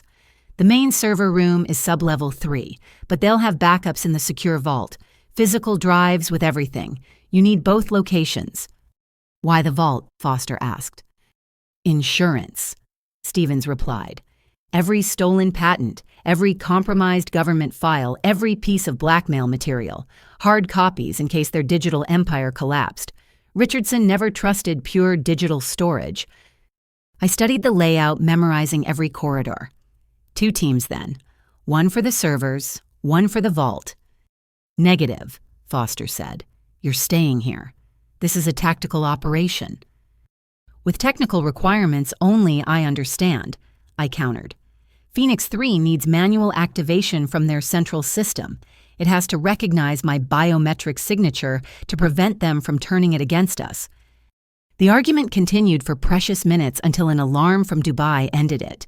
The auction had begun early. On screen, Richardson's associates started their demonstration unaware their boss was in custody. They'd accelerated the timeline. We go now, Foster commanded. Alyssa, you're with Team 2 to the servers. Valentina, stay with the command unit. Like hell, Valentina said, checking her sidearm. My brother died for this. I'm going. There was no time for further debate. We loaded into assault vehicles, racing across the desert toward the facility.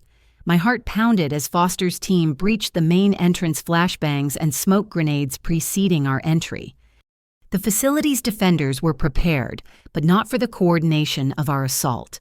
As Team 1 engaged security, our smaller unit slipped through side corridors toward the server room. Emergency lighting cast everything in red alarms blaring. They're initializing the full demonstration. Jackson's voice crackled through comms. Multiple buyers attempting to access the master key simultaneously. Perfect. The more systems that connected, the more Phoenix 3 would corrupt when activated. We reached the server room door, reinforced steel with biometric locks. Stevens had provided override codes, but they'd changed them. Stand back, Valentina said, producing a small device. Dmitri taught me some tricks. The lock sparked and died, door swinging open to reveal rows of humming servers. At the central console, 2 technicians spun toward us, hands reaching for weapons. Don't, Foster warned her team's weapons trained on them. Step away from the computers. They complied, but one smiled coldly. Too late. Demonstration's running. In 3 minutes, 7 governments will have everything. I rushed to the console, fingers flying across interfaces. The master key was active Stevens network broadcasting stolen innovations to the highest bidders. But they'd made one crucial mistake. They were so focused on selling the future, they'd forgotten to protect against it. Initiating Phoenix 3. I announced placing my palm on the biometric scanner I'd asked Jackson to ensure was installed in our specifications. The scanner recognized my signature, but the system demanded additional authentication. Of course, Richardson would have safeguards. My mind raced through possibilities, then landed on the obvious answer. They'd built their master key from stolen fragments. Phoenix 3 was designed to recognize and bond with its predecessor. I input my original Phoenix algorithm, the one my parents had sold. The system hesitated, then accepted it. Poetic justice that my stolen work would be the key to destroying theirs. Phoenix 3 is live, I reported. Jackson, initiate distributed processing. Across the globe, 20,000 systems roared to life, processing power, combining into something unprecedented. On the screens, I watched Phoenix 3 spread through the demonstration, infiltrating every connected system. "What's happening?" one technician demanded as their monitors filled with cascading code. "Evolution," I replied. "Your master key is teaching Phoenix 3 every vulnerability in every system you're connected to. In 60 seconds, everyone trying to buy stolen technology will find their own systems compromised instead." Foster's radio crackled. "Team 1 has secured the vault, but we've got a problem. The physical drives are rigged with explosives. Timer shows 2 minutes. Valentina was already moving. I'll handle it. Dmitri taught me about more than just locks." "It's too dangerous," Foster protested. "So was letting them kill my brother," Valentina replied, disappearing down the corridor. On the screens, chaos erupted in Dubai. Buyers screamed as their systems locked down Phoenix 3, documenting every crime while corrupting their ability to use the stolen data. Richardson's demonstration had become a trap, and they'd walked into it willingly. "Alyssa." Jackson's voice was tense. "Phoenix 3 is evolving faster than projected. It's not just corrupting their systems, it's actively hunting for any trace of stolen innovation across the internet." I watched in awe as my creation exceeded every parameter. Like its mythological namesake, Phoenix 3 was burning away corruption wherever it found it, leaving documented evidence in its wake. "Vault team report," Foster demanded. "Valentina disarmed the explosives," came the relieved response. "We have the drives, every stolen patent from the past decade." Relief flooded through me, but the mission wasn't over. Phoenix 3 needed to complete its work, ensuring no fragment of the master key survived. On the monitors, I watched buyer after buyer disconnect in panic, but it was too late. Phoenix 3 had marked them all. "Facility secure," Foster announced as the last defender surrendered. "Stevens' network is finished." But I kept working, guiding Phoenix 3 through its final evolution. Every server it touched revealed more victims, more stolen dreams, medical researchers whose cancer treatments were suppressed, engineers whose clean energy solutions were buried, teachers whose educational innovations were kept from students who needed them. "My God," Foster breathed, seeing the scope. "They stole from hundreds of people." "Not anymore," I said, executing the final command. "Phoenix 3 is creating a restoration protocol. Every stolen innovation, every suppressed patent, every buried dream, it's all being documented and prepared for return to the rightful owners." An explosion echoed from the vault level. My heart stopped until Valentina's voice came through. "Secondary device. Triggered remotely. But we got everything out first." When we emerged from the facility, dawn was breaking over the Nevada desert. Tactical teams were loading arrested technicians and guards into transport vehicles. The physical drives from the vault were secured in evidence containers. Years of theft finally ended. Valentina stood beside me, looking at the sunrise. "Dmitri would have liked you," she said quietly. "He believed technology should bring people together. Today it did." Eleanor's voice came through the command channel. "Alyssa, you need to see this. Phoenix 3 is still active. It's found something." Back at the command vehicle, monitors showed Phoenix 3's continued evolution. It had discovered a final server hidden deeper than the others. As it cracked, the encryption documents flooded our screens. Not stolen patents this time, but records of what had happened to inventors who'd fought back. "Names, dates, locations," Foster said grimly. "Murder made to look like accidents. This is evidence of dozens of killings." Including, I realized with cold certainty, details about Uncle Marcus. His death hadn't been suicide. They'd killed him when he tried to reclaim his work, then used his death to break my parents, turning them into accomplices through guilt and fear. "Phoenix 3 is transmitting everything to law enforcement globally," Jackson reported. "Every crime, every cover-up, every corrupt official who helped them, it's all coming to light." I slumped in my chair, exhaustion hitting like a wave. The mission was complete, but the revelations would ripple for years. Phoenix 3 had evolved beyond encryption, beyond justice, into something that would forever change how innovation was protected. It's over, Foster said, hand on my shoulder. No. I corrected, watching Phoenix 3's beautiful, terrible code continue its work. It's just beginning. The FBI interrogation room felt smaller with each revelation. Through the one-way glass, I watched Stevens crumble as Agent Foster presented him with Phoenix 3's discoveries. Each document that appeared on the screen stripped away another layer of his arrogance until only fear remained. Marcus Hamilton.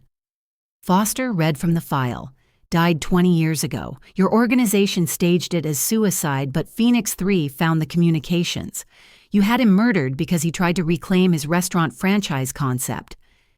Eleanor stood beside me, tears streaming down her weathered face as she heard confirmation of what she'd suspected for 2 decades. Her hand found mine, squeezing tight as the truth about her son finally came to light. Stephen's voice cracked. I want full immunity. I'll testify about everything, everyone involved. The murders, the network, all of it. You're not in a position to negotiate, Foster replied coldly. We have everything.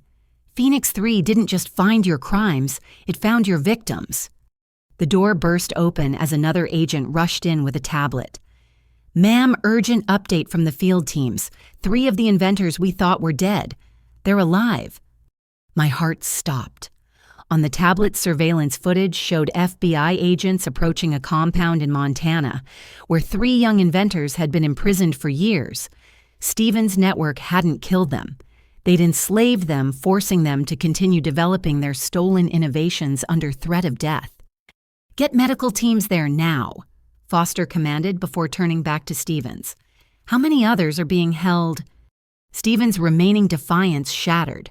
7 facilities, maybe 30 people total. Richardson believed killing them was wasteful.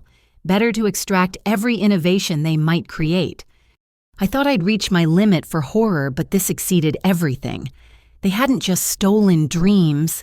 They'd stolen lives, imprisoning brilliant minds and forcing them to create for their captors' profit. Locations, now. Foster's voice could have frozen fire. As Stevens provided coordinates, I returned to the command center where Phoenix 3 continued its relentless work. The algorithm had evolved again, now tracking financial transactions to identify buyers of stolen technology across decades. Every trail led somewhere new. Alyssa, Jackson called from his screen. You need to see what Phoenix 3 just uncovered in Morrison Tech's own systems. My stomach dropped. Had Jackson been involved somehow? No, not what you're thinking, he said quickly, reading my expression. But my father, he knew. He purchased stolen technology 15 years ago. Not your algorithm, but someone else's. He built part of our company on theft. The betrayal in his voice mirrored my own experience. Another child discovering their parents' crimes. Phoenix 3 marked it all. Jackson continued. Every stolen innovation Morrison Tech used. My father's trying to delete records, but it's too late. Your algorithm already documented everything. Before I could respond, Eleanor's security team burst in. We've got company, armed vehicles approaching, not government plates. Foster immediately mobilized her teams, but I recognized something in the approaching formation. These weren't random criminals. The precision, the timing, the route they'd taken to avoid surveillance until the last moment. This was military trained. It's Chen.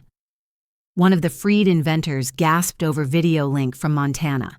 Dr. Marcus Chen, he ran the imprisonment facilities. Ex-military intelligence handles the security side of Richardson's operation. If Richardson's arrested, Chen's coming to eliminate witnesses.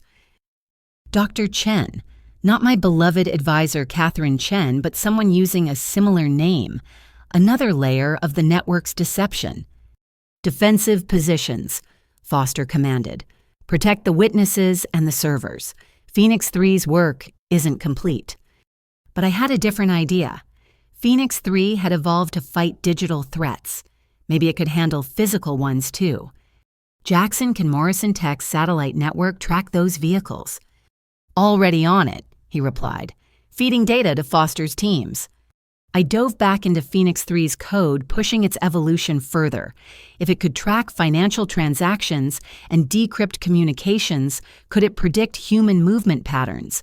Could it interface with traffic systems, security cameras, even cell towers to create a net around Chen's team? "What are you doing?" Valentina asked, watching code fly across my screens. "Teaching Phoenix to hunt in the real world," I replied. The algorithm adapted faster than I imagined. Within minutes, it was tracking Chen's vehicles through every networked system they passed. Traffic lights turned red in their path.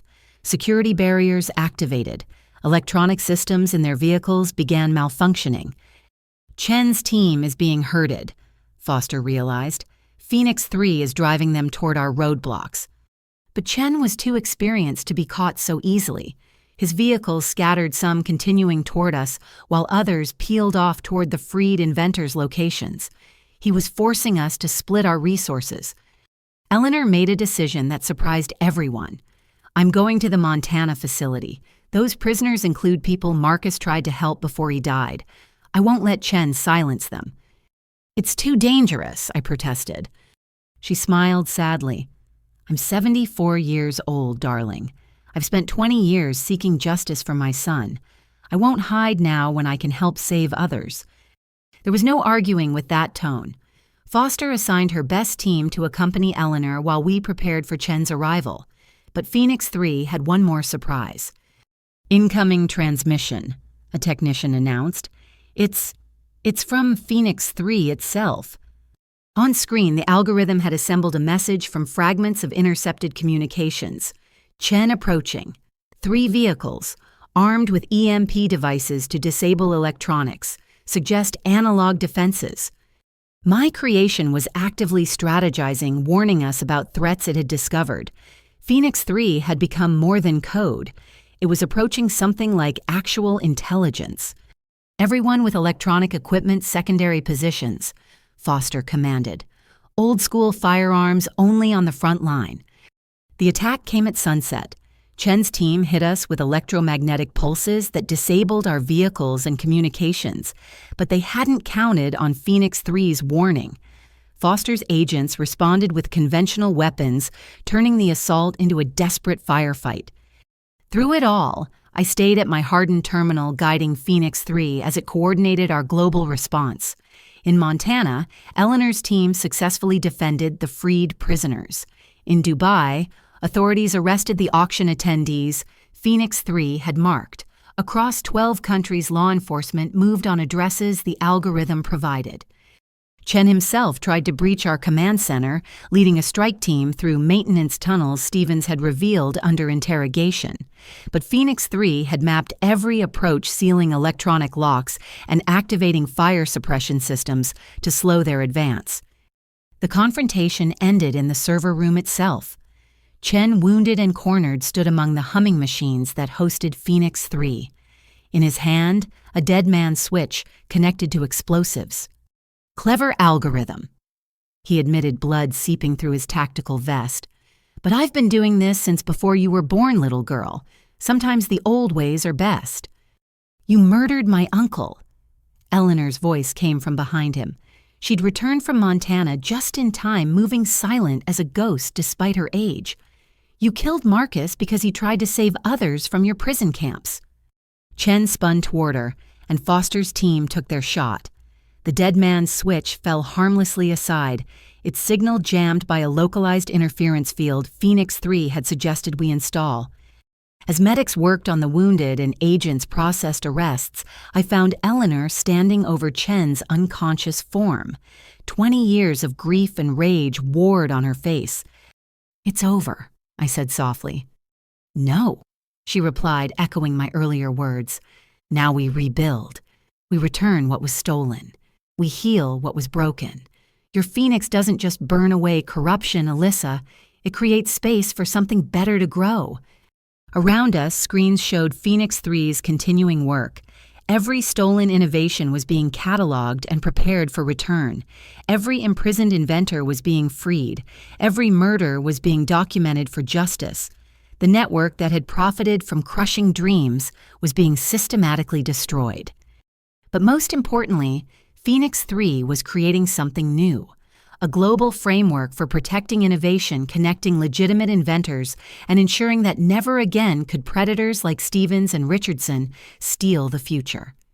My parents watched from their holding cell as their greed contributed to exposing one of the largest criminal conspiracies in history. They'd wanted wealth from my algorithm. Instead, they'd helped create something priceless, a world where young dreamers could safely pursue their visions. Alyssa. Jackson's voice drew my attention. Morrison Tech's board just voted. We're returning every stolen innovation to its creator with full compensation plus interest. And they want to fund the Phoenix Foundation, a global initiative to protect inventors based on your algorithm. I looked at Eleanor, at Valentina, at the freed inventors appearing on screens as they were rescued from facilities worldwide. Each face reflected the same mixture of pain and hope that I felt. "Tell them yes," I said. "Phoenix rises from ashes. It's time to see what we can build from these." 6 months later, I stood in the largest federal courtroom in Washington, D.C., watching as the most significant intellectual property trial in history unfolded. The room overflowed with journalists, inventors, and legal observers from around the world. Phoenix 3's discoveries had led to this moment, the complete dismantling of the Innovation Liberation Front and justice for hundreds of victims. Judge Margaret Chen presided, her reputation for fairness, making her the unanimous choice for this unprecedented case. No relation to the criminal Marcus Chen, she had volunteered to oversee the trials to help restore faith in the justice system. "Miss Carpenter, please take the stand," the lead prosecutor announced. As I walked past the defendant's table, I caught Stevens' eye. 6 months in federal custody had aged him decades. Gone was the slick attorney who'd orchestrated theft on a global scale, but it was the other defendants who drew my attention. My parents sat at the far end, unable to meet my gaze. "Please state your name for the record." "Alyssa Carpenter, inventor of the Phoenix encryption algorithm." The prosecutor, David Martinez, had spent months preparing for this moment. "Miss Carpenter, could you explain to the court how your algorithm was stolen?" I told the story from the beginning.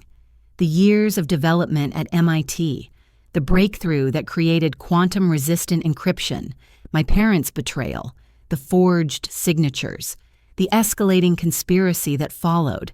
But I focused on something more important than my own loss. Phoenix 3 didn't just recover my work, I testified.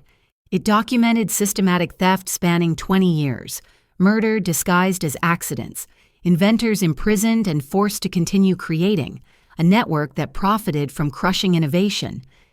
Martinez presented evidence methodically, financial records showing billions in stolen technology sales, communications planning murders, videos from the imprisonment facilities where inventors were held. Each piece built an undeniable case. "Your algorithm evolved," Martinez noted. "Can you explain?" Phoenix was designed to protect. When faced with threats, it adapted. First to defend against theft, then to expose corruption, finally to prevent future crimes. It became what it needed to be. The defense attorney, a woman named Patricia Flores, who specialized in impossible cases, stood for cross-examination. "Miss Carpenter, isn't it true that Phoenix 3 exceeded its original parameters, that it invaded private systems without warrants? Phoenix 3 only accessed systems actively using stolen technology," I replied. It followed the digital DNA of theft documenting crimes already in progress. Every invasion of privacy was preceded by the theft of someone's life work. "But who gave you the right to create such a tool?" I thought carefully before answering. Who gave them the right to steal dreams, to murder inventors, to imprison brilliant minds? I created protection that evolved into justice because the system failed to provide either. Flores tried different angles, but Phoenix 3 had been too thorough. Every action was documented, every evolution justified by the threats it faced. The algorithm had become a perfect witness, incapable of lying or forgetting. When Valentina Petrov took the stand, the courtroom fell silent. She spoke about her brother's murder, her forced cooperation the moment she decided to fight back. Her testimony connected the human cost to the technical crimes. They didn't just steal code, she said, tears flowing freely. They stole futures. My brother dreamed of connecting the world through satellite technology. They turned his dream into a weapon and killed him when he resisted. The freed inventors testified via video link, some still too traumatized to appear in person. Each story added weight to the prosecution's case. A young woman forced to develop facial recognition technology used for human trafficking. A programmer whose educational software was weaponized for surveillance. Years of captivity creating under threat of death. Then came the moment I dreaded. My parents took the stand. My mother went first, trying to paint herself as a victim. Stevens manipulated us. We were desperate in debt. He promised to help. But Martinez had Phoenix 3's recordings, every conversation where my parents actively participated in planning the theft, their attempts to sell evidence to Chen, their willingness to betray me repeatedly for money. You knew your daughter's algorithm could save lives, Martinez pressed, yet you sold it for gambling debts. My mother's facade cracked. She never shared her success with us. We sacrificed everything for her education. So you felt entitled to steal her life's work. The questioning revealed the depth of my parents' involvement. They hadn't just betrayed me. They'd identified other young inventors for Stevens to target. They'd refined the psychological manipulation techniques used to break families apart. They were architects of pain, not victims. My father's testimony was worse. He showed no remorse, only anger at being caught. The girl got too big for herself, he spat. Forgot where she came from. We gave her life. We deserved compensation. I closed my eyes, hearing Eleanor's sharp intake of breath beside me. Even knowing the truth, hearing such naked greed from someone who'd raised me cut deep. Morrison Tech's involvement became public when Jackson testified. He revealed his father's knowing purchase of stolen technology years earlier, accepted full responsibility as the current CEO, and announced Morrison Tech's commitment to restoration. We built success on others' stolen dreams, Jackson admitted. Phoenix 3 showed us the truth. We can't undo the past, but we can ensure it never happens again. His testimony carried weight because he wasn't required to give it. Morrison Tech had already reached settlements with victims. Jackson appeared voluntarily, adding corporate accountability to individual justice. The trial's most dramatic moment came when Phoenix 3 itself was presented as evidence. Martinez requested permission to demonstrate the algorithm's evolution in real time. Judge Chen, after careful consideration, agreed. On massive screens, Phoenix 3 came alive. The code flowed like digital poetry, adapting to each new input. Martinez showed how it had evolved from simple encryption to complex investigation tool, always in response to criminal threats. This isn't just software, Martinez explained. It's the digital equivalent of an immune system identifying and neutralizing threats to innovation. Miss Carpenter didn't just create encryption, she created evolution. Stevens' network crumbled under the weight of evidence. Subordinates testified in exchange for reduced sentences. International connections were exposed. The full scope emerged: 347 inventors targeted, 43 murdered, 98 inventions stolen and sold, 32 people imprisoned and forced to create. When closing arguments began, the prosecution went first. This case isn't about code or patents, Martinez said. It's about dreams. Every inventor who testified had a dream to make the world better. The defendants systematically crushed those dreams for profit. They didn't just steal property, they stole futures. The defense tried to minimize, to compartmentalize. Flores argued that innovation always involved competition, that corporate espionage was different from murder, that my parents were separate from the larger conspiracy. But the connections were too clear. Phoenix 3 had mapped every relationship, every transaction, every crime. The network was exposed as a single organism feeding on others' creativity. Judge Chen took 3 days to deliver her verdict. When she returned, the courtroom was packed beyond capacity. This court has seen evidence of the systematic theft and suppression of human innovation, she began. The defendants created a network that profited from destroying dreams and, in too many cases, lives. Guilty verdicts rang out for every major charge. Stevens received life without parole for orchestrating murders. Richardson and Chen got similar sentences. The international facilitators faced decades in prison. My parents received 15 years each, the judge noting their particularly heinous betrayal of familial trust and active participation in destroying young inventors' lives. As they were led away, my mother finally looked at me. No apology in her eyes, only resentment. My father didn't look at all. The people who'd raised me were strangers, and perhaps always had been. But the verdicts were only part of the victory. Judge Chen announced the establishment of the Phoenix Protocol international law, protecting inventors based on principles derived from Phoenix 3's evolution. Patent theft would be treated as severely as physical theft. Innovation would be protected by the same systems that had exposed its predators. Furthermore, Judge Chen continued, all stolen innovations documented by Phoenix 3 are hereby returned to their rightful creators with full restoration of rights and compensation determined by independent arbitration.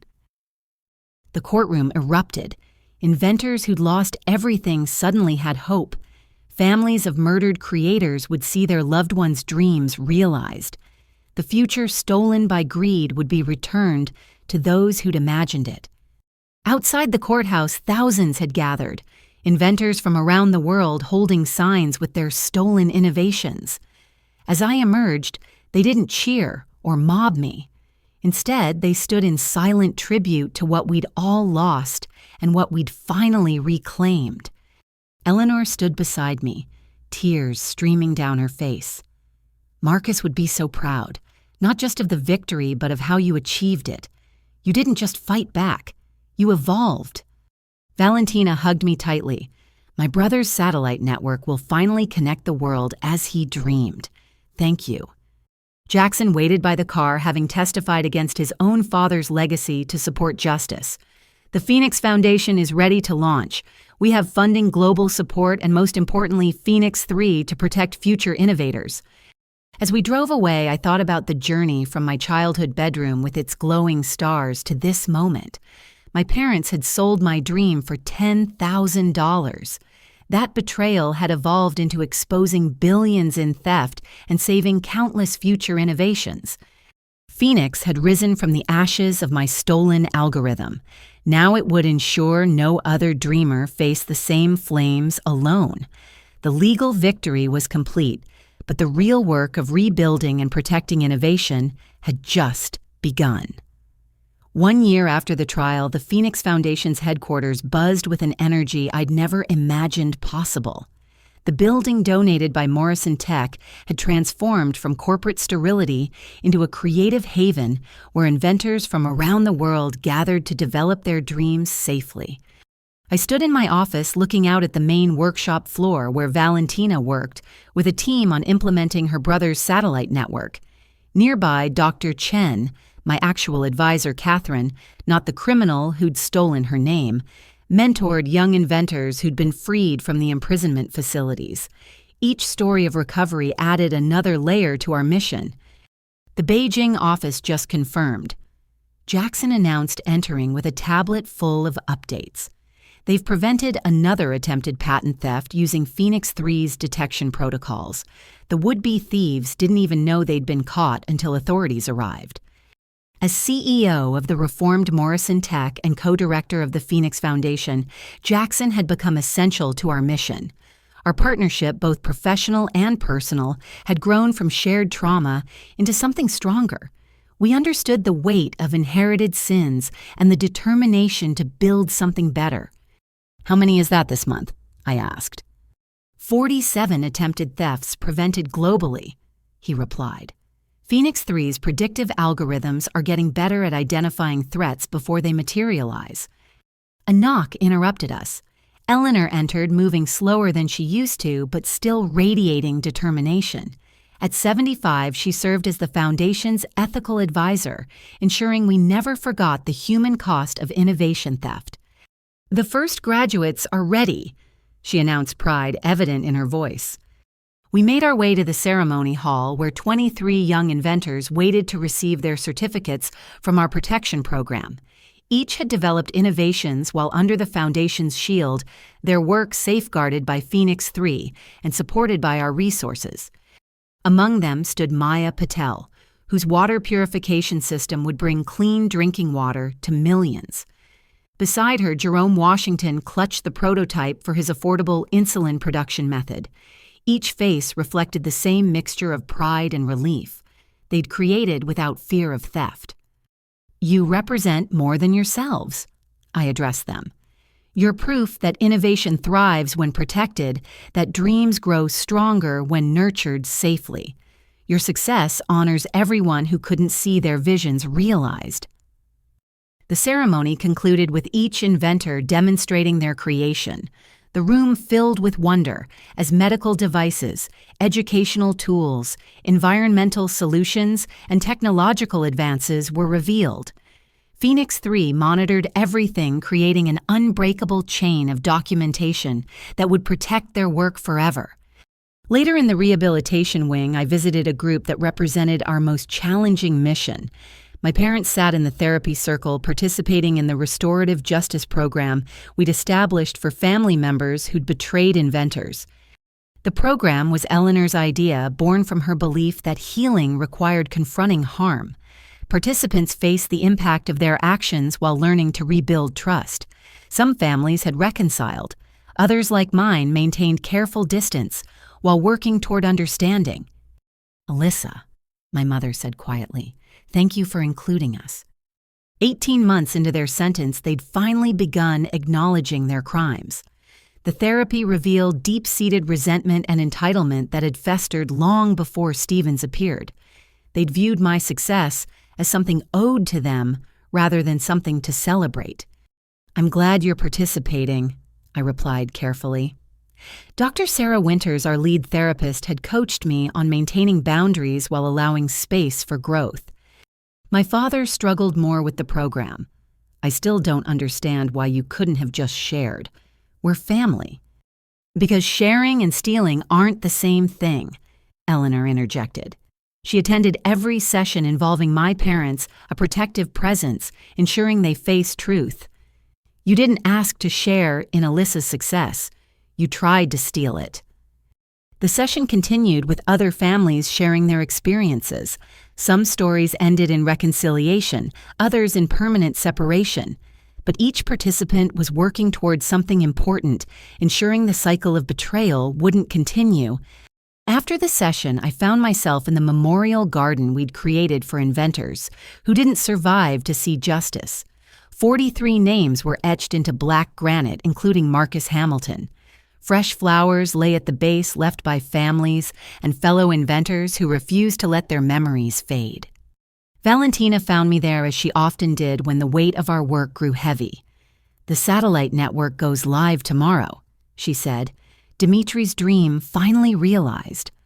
We stood in comfortable silence, remembering those lost while building for those still creating. The garden had become sacred space, reminding us why our work mattered. "Miss Carpenter," a young voice interrupted gently. I turned to find Lisa Chen, a 17-year-old who'd applied to our youth program. No relation to either Dr. Chen, she'd chosen her name after aging out of foster care, inspired by our story of overcoming betrayal. "I got in," she said, holding up her acceptance letter. "The Youth Innovation Program accepted my proposal for biodegradable electronics." "That's wonderful, Lisa. You'll have full protection and support to develop your idea safely." Her eyes filled with tears. "I never thought I'd have a chance. Foster kids don't usually get to dream big." "They do now," Eleanor said firmly. "The Phoenix Foundation ensures everyone with a vision has the chance to pursue it safely." As Lisa hurried off to share her news, Jackson's phone chimed with an alert. He checked it and smiled. Phoenix 3 just flagged something interesting. Not a threat this time, an opportunity. A group of inventors in Nigeria have been collaborating on renewable energy solutions. They've requested foundation protection. We returned to the operations center where Phoenix 3's evolution continued to amaze.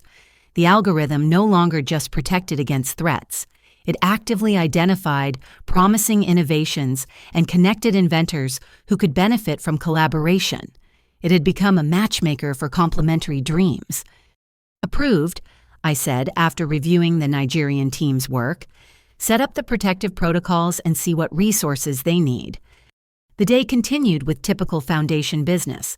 Legal teams pursuing remaining members of Stephen's network. Educational programs teaching young inventors about protecting their work. Corporate partnerships ensuring ethical development of new technologies. Each element contributed to a new ecosystem where innovation could flourish safely. That evening, the foundation hosted its monthly showcase where protected inventors presented their progress to potential ethical investors. The auditorium filled with people who understood that supporting innovation meant respecting its creators. Before we begin, I addressed the crowd. Let's remember why we're here. Every innovation represents someone's dream to improve the world. Our role is to ensure those dreams develop freely, safely, and ethically. The presentations began each more impressive than the last.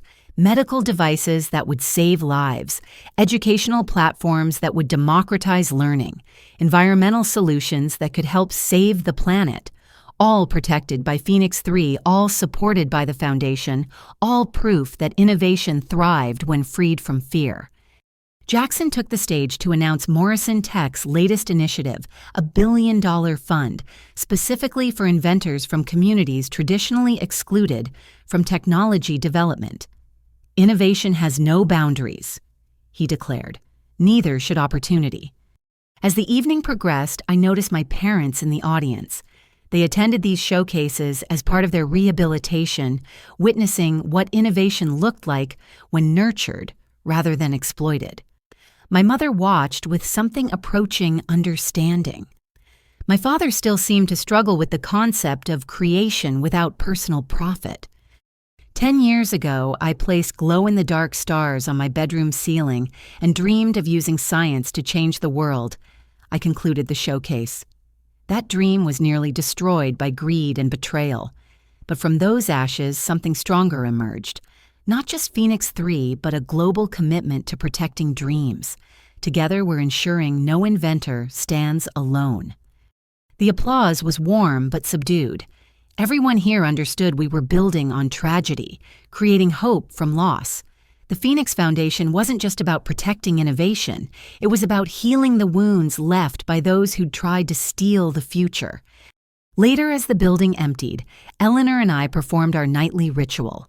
We walked through each department, checking on overnight projects and ensuring security protocols were active. Phoenix 3 hummed quietly in its quantum servers, ever vigilant against threats while nurturing new possibilities. Marcus would have loved this, Eleanor said softly as we passed a group of young inventors collaborating late into the night. Not just the protection, but the community. No one creating alone anymore. No one stolen from alone either, I added. We ended our tour in the memorial garden where lights illuminated each name. 43 dreams cut short, but thousands more now protected in their honor. The Phoenix Foundation had become more than we'd imagined, not just a shield against theft, but an incubator for shared vision. As we prepared to leave, my phone buzzed with a message from one of the freed inventors. She'd just received her first patent under Foundation protection, a medical device inspired by her years in captivity. "I'm free to create again," she wrote. "Thank you for giving me back my dreams." I shared the message with Eleanor, both of us tearing up at another life rebuilt. This was why we continued despite the challenges. Every protected innovation, every prevented theft, every recovered dream added another flame to Phoenix's eternal fire. The stars I'd placed on my bedroom ceiling had witnessed betrayal and loss, but they'd also inspired resilience and evolution. Now inventors around the world could reach for their own stars, protected by the phoenix that rose from my ashes. The video call from the Federal Correctional Facility came at exactly 3 in the afternoon, as it had every month for the past 2 years. But this time was different. This was the final session before my parents' early release, conditional on completing the intensive rehabilitation program. I sat in the Foundation's family counseling room, Eleanor beside me for support.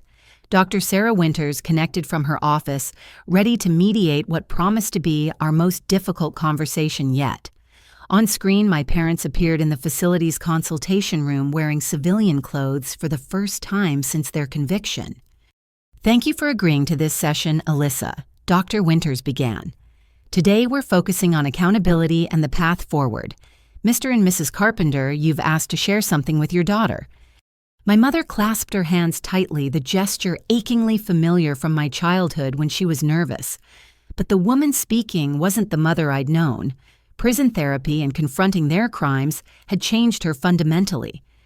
"Alyssa, I need to tell you about the moment I knew we'd lost ourselves."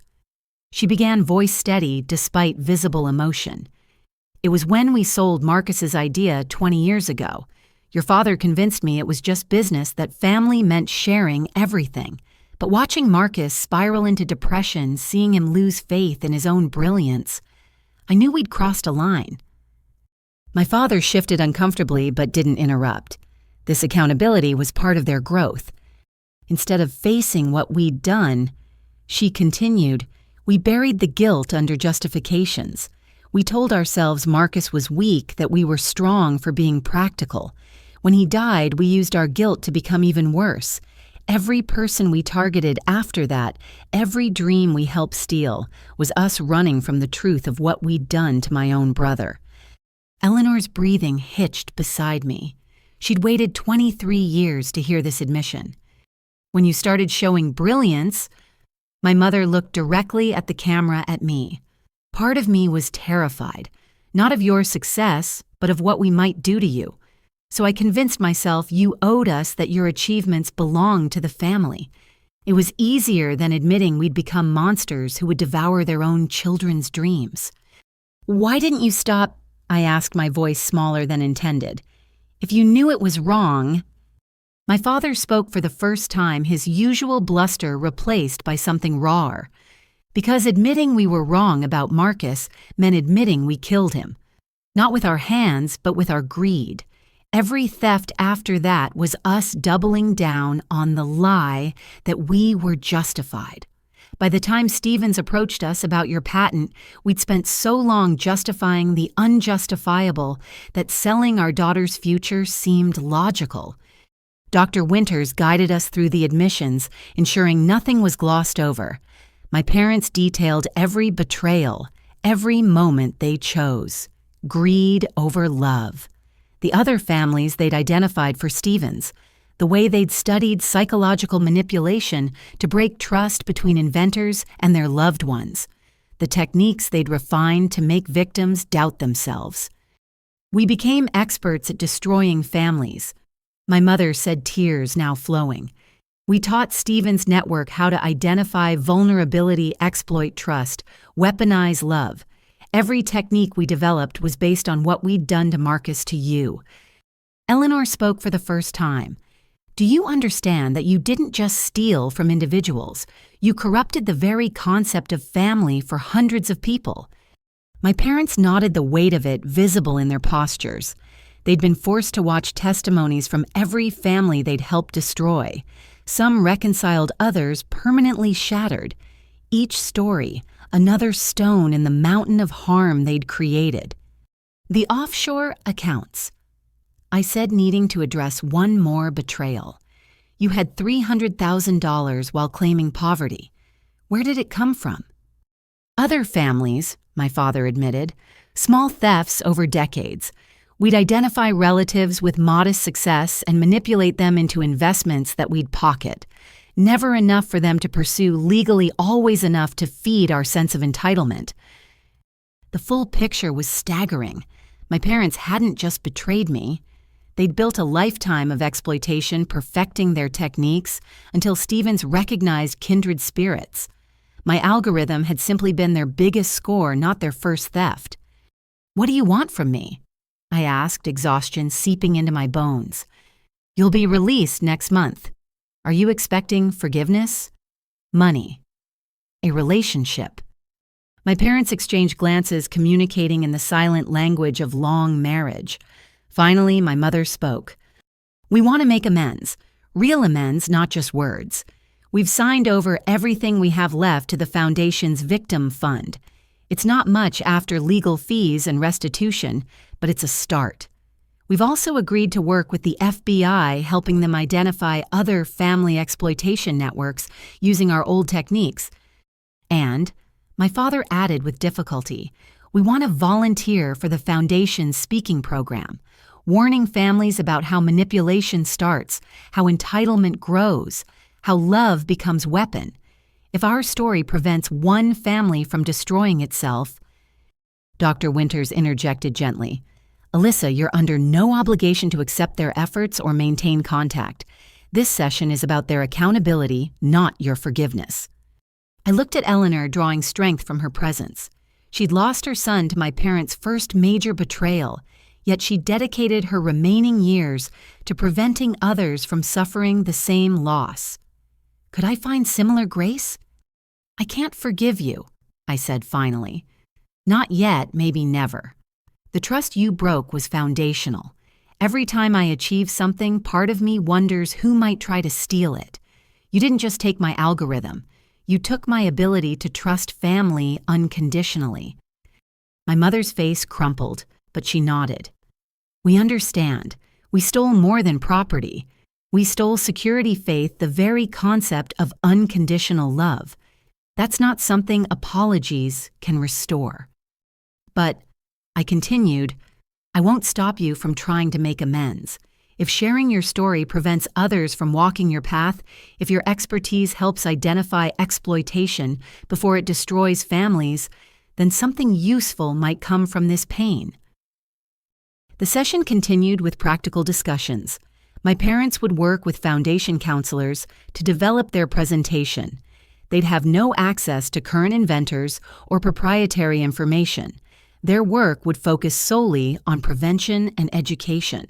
Any attempt to profit from their story would result in immediate legal action. There's one more thing, my father said as we prepared to end the call, the notebook. My mother reached off screen and produced a worn leather journal. After Marcus died, I started documenting everything, not for evidence, but as punishment. Every family we targeted, every dream we helped steal, every technique we developed. I couldn't stop myself from participating, but I could ensure a record existed. She held it up to the camera.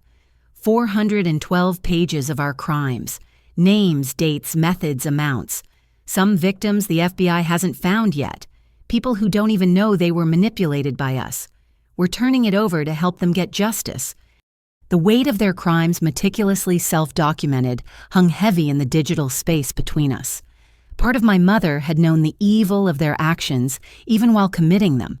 She'd created evidence against herself, perhaps knowing someday reckoning would come. Why document it if you weren't going to stop? Eleanor asked the question I couldn't voice. Because some part of me hoped Alyssa would be strong enough to stop us, my mother admitted. Every entry was a breadcrumb leading to our crimes. I think I knew that someday my brilliant daughter would need evidence to break free. I just didn't expect it to happen through Phoenix 3. The session ended with scheduling for their release supervision. They'd live in a halfway housework with the Foundation's rehabilitation program and slowly attempt to rebuild something from the ashes of their choices. Whether that rebuilding included me remained uncertain. As the screen went dark, Eleanor pulled me into a fierce hug. You handled that with more grace than they deserved. I sank into a chair, emotionally drained. I wanted to scream at them, to make them feel a fraction of the pain they caused. Instead, I discussed logistics like they were stranger requesting Foundation services. Because you've evolved beyond their damage, Eleanor said firmly. They tried to make you like them. Suspicious, entitled, willing to exploit trust. Instead, you became someone who protects others' dreams. That's the greatest revenge and the most complete victory. Dr. Winters added her thoughts before disconnecting. Healing isn't about forgetting harm or forced forgiveness. It's about choosing how that harm shapes us. You've chosen to build rather than destroy. Your parents are finally choosing accountability over justification. Whether those paths intersect again is entirely your decision.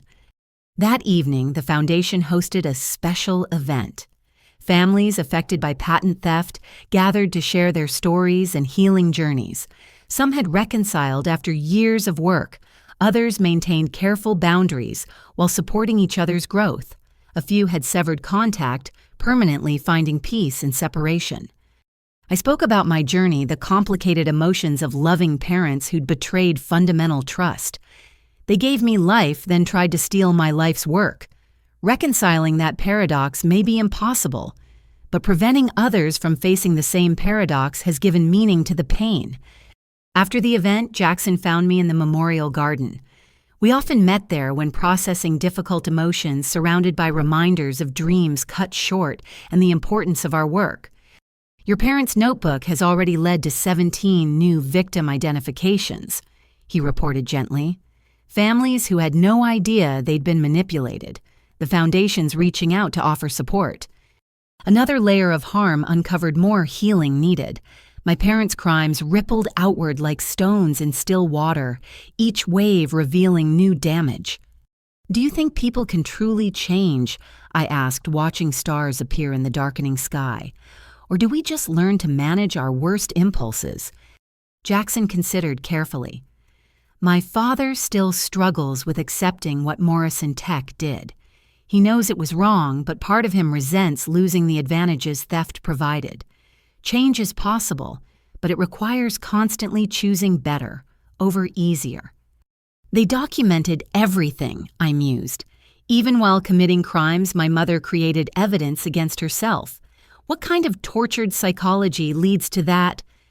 Maybe the same kind that leads someone to place stars on their ceiling while dreaming of changing the world, Jackson suggested.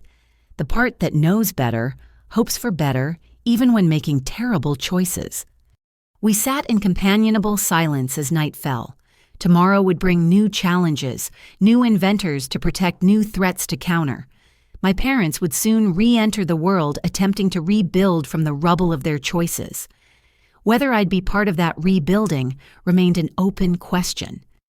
But tonight, surrounded by the legacy of recovered dreams and protected futures, I found peace in uncertainty. My parents had taught me through their negative example the importance of choosing creation over exploitation. Their crimes had birthed Phoenix 3 and the global protection network that followed.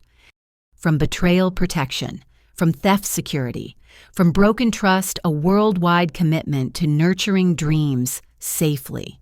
The family reckoning was complete even if family reconciliation remained distant. Sometimes the greatest honor we can give our pain is ensuring others don't suffer the same wounds. The stars above eternal and unchanging witnessed both destruction and rebirth. Like the phoenix that named my creation, we rose from ashes not unscarred, but undaunted, building tomorrow on the lessons of yesterday's flames. 5 years had passed since Phoenix 3's evolution began, and the world had fundamentally changed. I stood before the United Nations General Assembly preparing to address representatives from 193 nations about the Phoenix Protocol's global implementation. The shy girl who'd placed stars on her bedroom ceiling could never have imagined this moment. Distinguished delegates.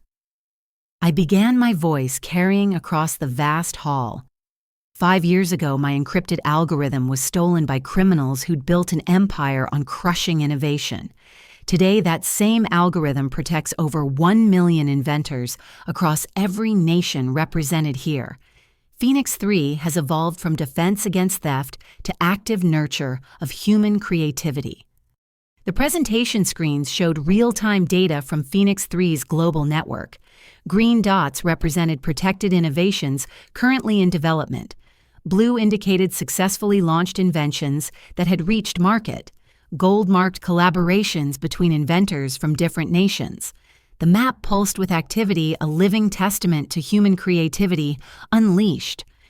In Nigeria, Dr. Adaora Okafor's malaria vaccine, protected by Phoenix protocols, has saved 300,000 lives this year alone. Her work was previously stolen twice by pharmaceutical companies, who shelved it to protect existing profits. Now it's freely manufactured across Africa. Images of vaccination clinics filled the screens, children receiving protection that theft had nearly denied them. In Bangladesh, Rashida Khatun's water recycling system has brought clean water to 12 million people. Previous attempts to develop this technology were suppressed by companies selling expensive filtration systems. Phoenix 3 ensured her innovation reached those who needed it most. The examples continued, each representing dreams that would have been crushed without protection. Medical devices making surgery safer, educational platforms reaching isolated communities, agricultural innovations feeding hungry populations, energy solutions combating climate change. Every innovation, a life saved, a future secured, a dream realized. But Phoenix 3's evolution hasn't stopped, I continued. The algorithm now identifies potential innovations before they're fully formed, connecting inventors with complementary skills. It predicts resource needs and matches them with ethical investors.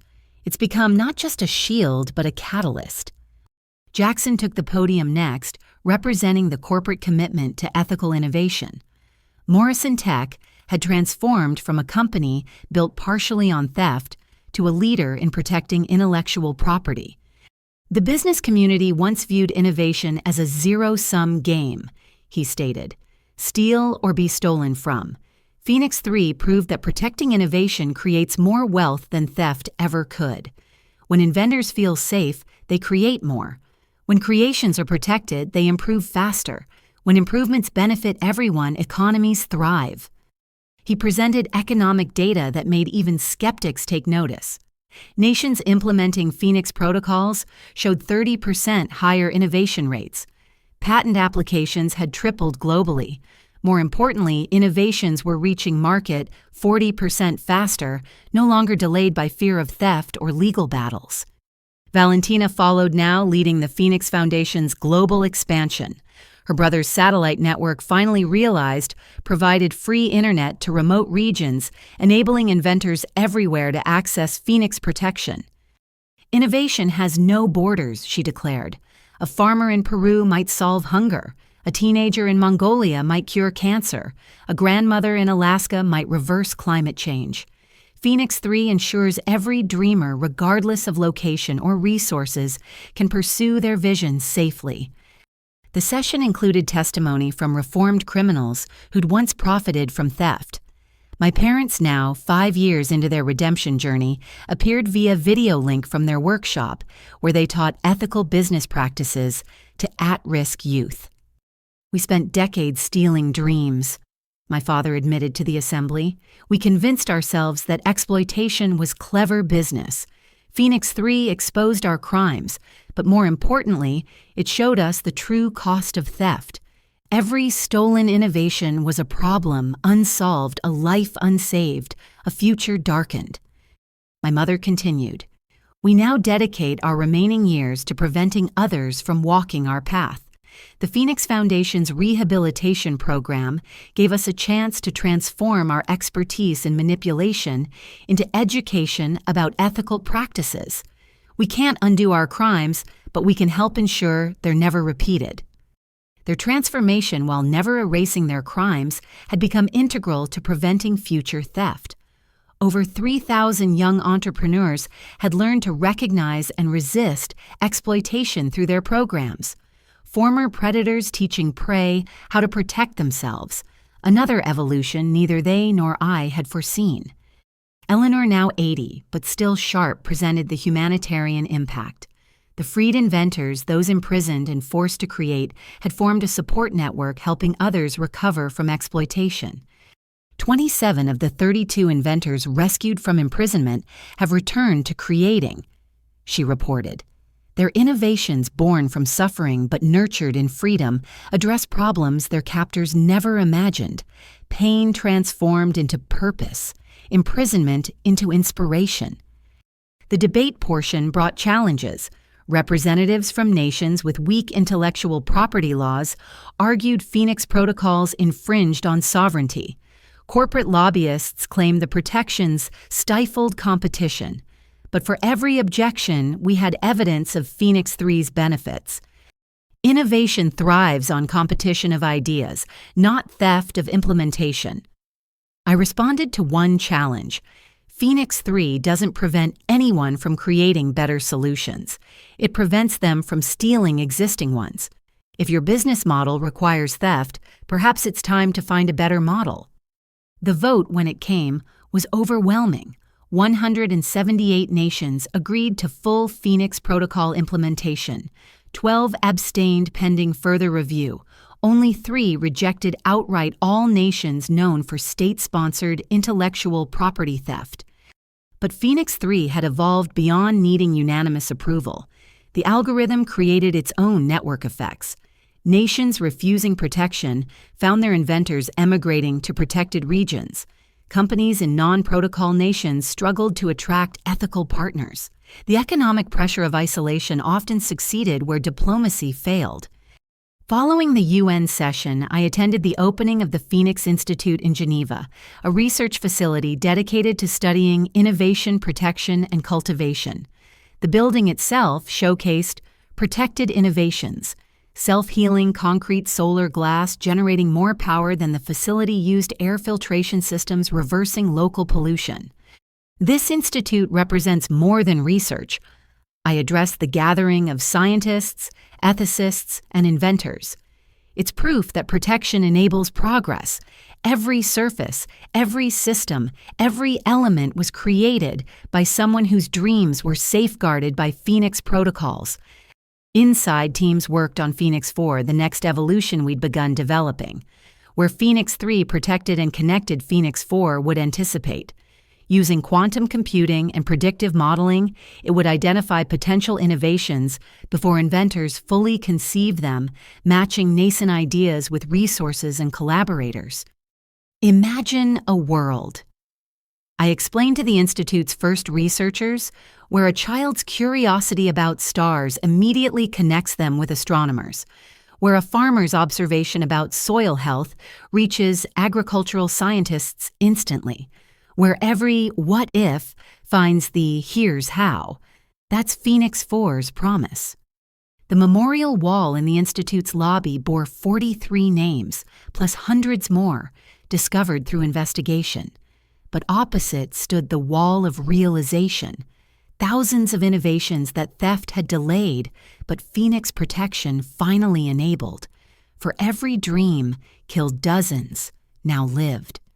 That evening at the gala celebrating the Institute's opening, I found myself on the balcony overlooking Lake Geneva. The stars reflected in still water, reminding me of those plastic stars on my childhood ceiling. So much had changed, yet the wonder remained. "You did it," Eleanor said, joining me. "Not just recovering your algorithm or stopping Stephen's network. You transformed theft into protection crime, into catalyst betrayal, into billions of dreams defended." "We did it," I corrected. "Every inventor who testified, every reformed criminal who chose accountability, every nation that prioritized innovation over exploitation. Phoenix rose because we all chose to rise." Jackson appeared with Champagne Valentina close behind. We toasted silently, each remembering our losses while celebrating what grew from them. My parents' betrayal, Marcus's death, Dimitri's murder, Stephen's network of theft, all transformed into global protection for dreamers everywhere. "The applications are extraordinary," Jackson noted, scrolling through his tablet. A 12-year-old in Kenya just submitted her design for affordable prosthetics. A 90-year-old in Japan uploaded his lifetime work on earthquake prediction. They're protected, instantly connected, immediately supported completely. Valentina smiled, tears glistening. Dimitri always said technology should unite humanity. Through Phoenix, it finally does. As the gala continued inside, I remained on the balcony contemplating the journey, from a stolen algorithm to a global revolution in how we nurture innovation, from family betrayal to worldwide family of protected inventors, from placing stars on my ceiling to reaching for real ones, knowing my dreams and everyone else's were finally safe. Phoenix 3 pulsed through quantum networks protecting innovations on 6 continents and the International Space Station. Tomorrow, it would defend more dreams, connect more inventors, enable more solutions to humanity's challenges. But tonight, I simply marveled at evolution. Of an algorithm of criminals into teachers of theft, into protection of a broken-hearted girl, into someone who helped heal the world's relationship with innovation. The stars above Geneva sparkled with the same wonder as those plastic ones from my childhood. But now they witnessed not just dreams, but dreams protected not just hope, but hope realized. The global impact of Phoenix continued expanding an eternal flame of human creativity that no thief could ever again extinguish.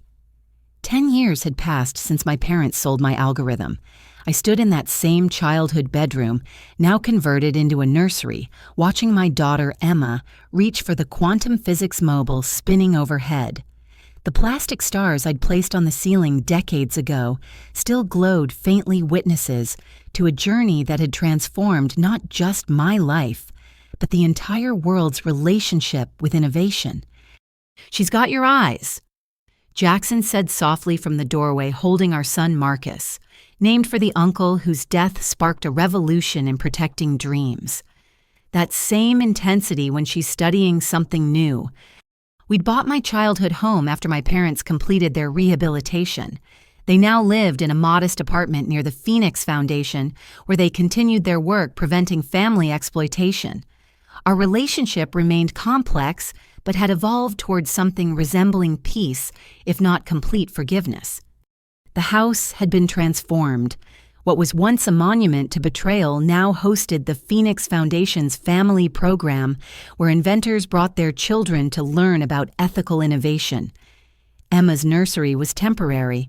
Soon this room would again inspire young dreamers, but now with protection built into its very walls. "The Geneva team called," Jackson continued. "Phoenix 5 is ready for deployment." Phoenix 5. The algorithm had evolved beyond even my wildest imagination. Where Phoenix 3 protected and Phoenix 4 anticipated, Phoenix 5 actively nurtured.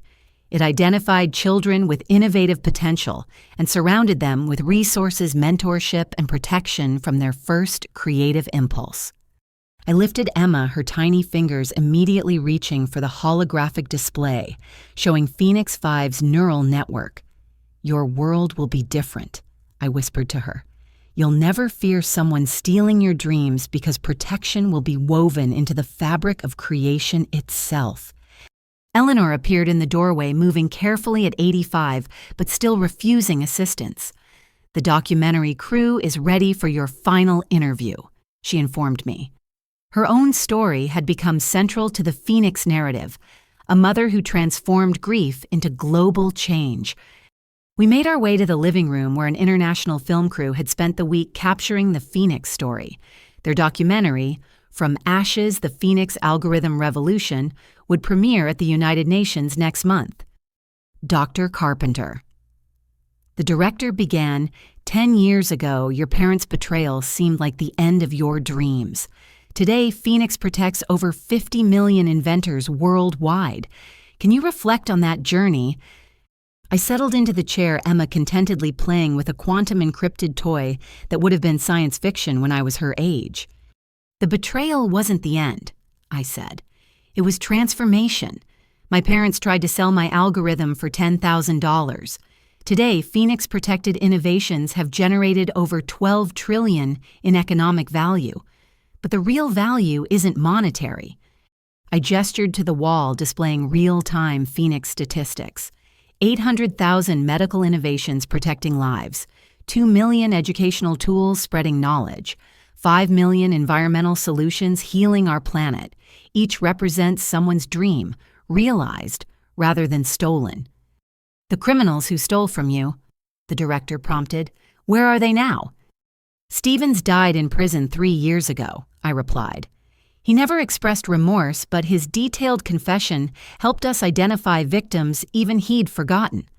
Richardson serves life without parole, teaching ethics courses to inmates as part of his plea agreement. The network they built is gone, replaced by protection protocols they could never have imagined. And your parents? I paused, choosing words carefully. They're in the next room preparing tomorrow's workshop on recognizing exploitation. They've spent 8 years teaching others to avoid their path. 5,000 families have learned to protect rather than prey on each other through their program. They can't undo their crimes, but they've prevented countless others. Through the window, I could see them in the converted garage, my mother reviewing presentation slides, while my father tested the projection equipment. Age and accountability had humbled them. The parents who'd sold my dreams now dedicated their remaining years to protecting others. Phoenix 3 has evolved far beyond your original creation, the director noted. Some argue it's achieved a form of consciousness. How do you respond? Phoenix exists in the space between human creativity and digital possibility. I explained. It learns, adapts, and protects with sophistication I never programmed.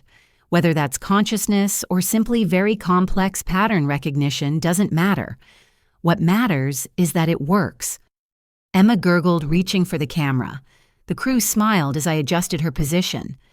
Your daughter will grow up in a world where innovation is protected by default, the director observed. What do you hope for her? That she never experiences the fear of theft that paralyzed previous generations. That her creativity flows freely knowing Phoenix will protect whatever she creates. That she collaborates rather than competes, builds rather than hoards, shares rather than steals. Valentina entered with her own children, twins, who'd been born on the 5th anniversary of Phoenix 3's launch. The Stockholm presentation went perfectly, she reported. Sweden just became the 50th nation to achieve full Phoenix integration. 100% of their inventors are now protected. The doorbell rang and Jackson returned with Dr. Chen and several young inventors from the Foundation's mentorship program. It was Thursday, our traditional gathering where experienced creators guided newcomers. My childhood home had become a nexus of protected innovation. Alyssa. One young inventor approached nervously. I wanted to thank you. My sustainable farming system just received its first major contract. Without Phoenix protection, bigger companies would have stolen it immediately. These moments still moved me. Each protected dream validated the pain of the journey. As the documentary crew captured our gathering, I reflected on the statistics Eleanor had compiled for Phoenix's 10th anniversary. 1.2 million prevented thefts. 800,000 recovered innovations returned to rightful creators. 93% reduction in patent litigation. 30% increase in global innovation rate. But numbers couldn't capture the human impact. The inventor who'd attempted suicide after theft now ran a thriving medical device company. The teacher whose educational software was stolen now saw it freely distributed to millions of students.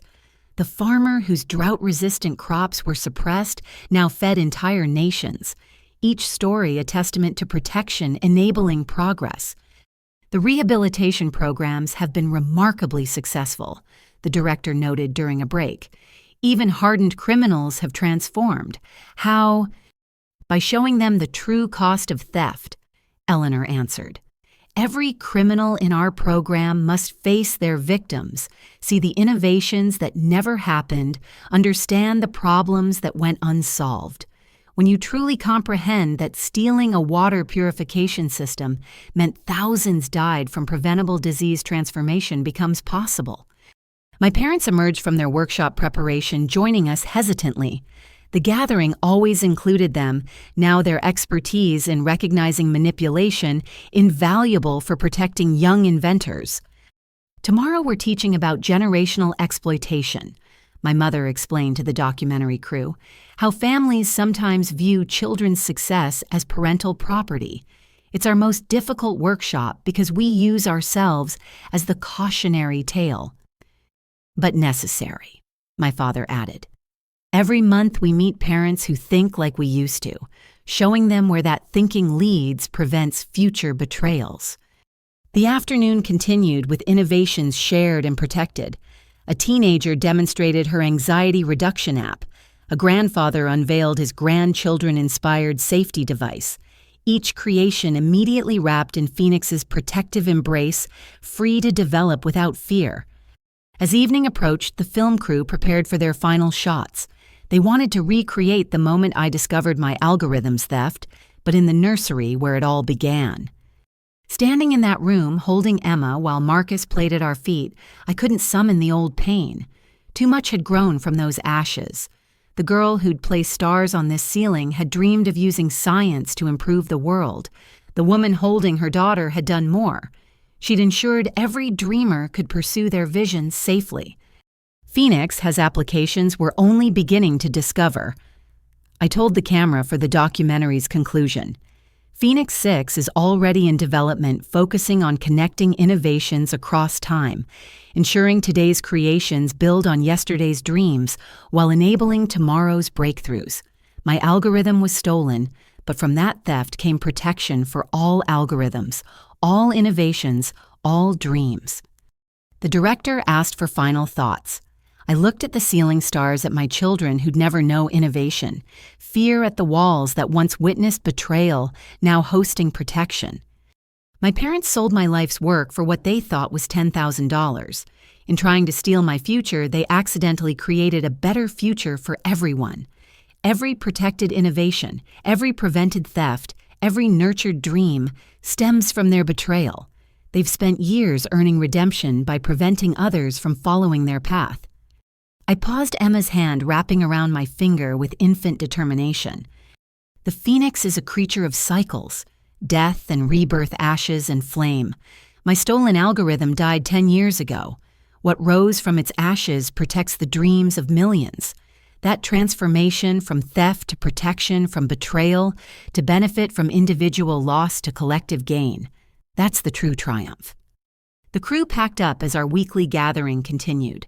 Inventors of all ages and backgrounds shared their work, knowing Phoenix protected every idea voiced in these walls. My childhood home had become holy ground for innovation, where dreams were safe to take their first breath. Later, as Jackson and I put our children to bed under those same plastic stars, I marveled at the journey. A stolen algorithm had evolved into global protection. Parents who'd betrayed trust now taught others to preserve it. A network of thieves had been replaced by a web of support. Individual tragedy had sparked collective triumph. "Mama's stars," Emma said clearly, her first complete phrase pointing at the ceiling. "Yes," I whispered, tears flowing freely. "Mama's stars, and now they protect everyone's dreams." Through the nursery window, the actual stars sparkled in clear sky. Somewhere in a lab or garage or bedroom, another dreamer was creating something wonderful. And Phoenix was there, invisible but vigilant, ensuring their innovation would flourish rather than be stolen. The algorithm my parents sold had been worth billions, but its transformation into global protection, that was priceless.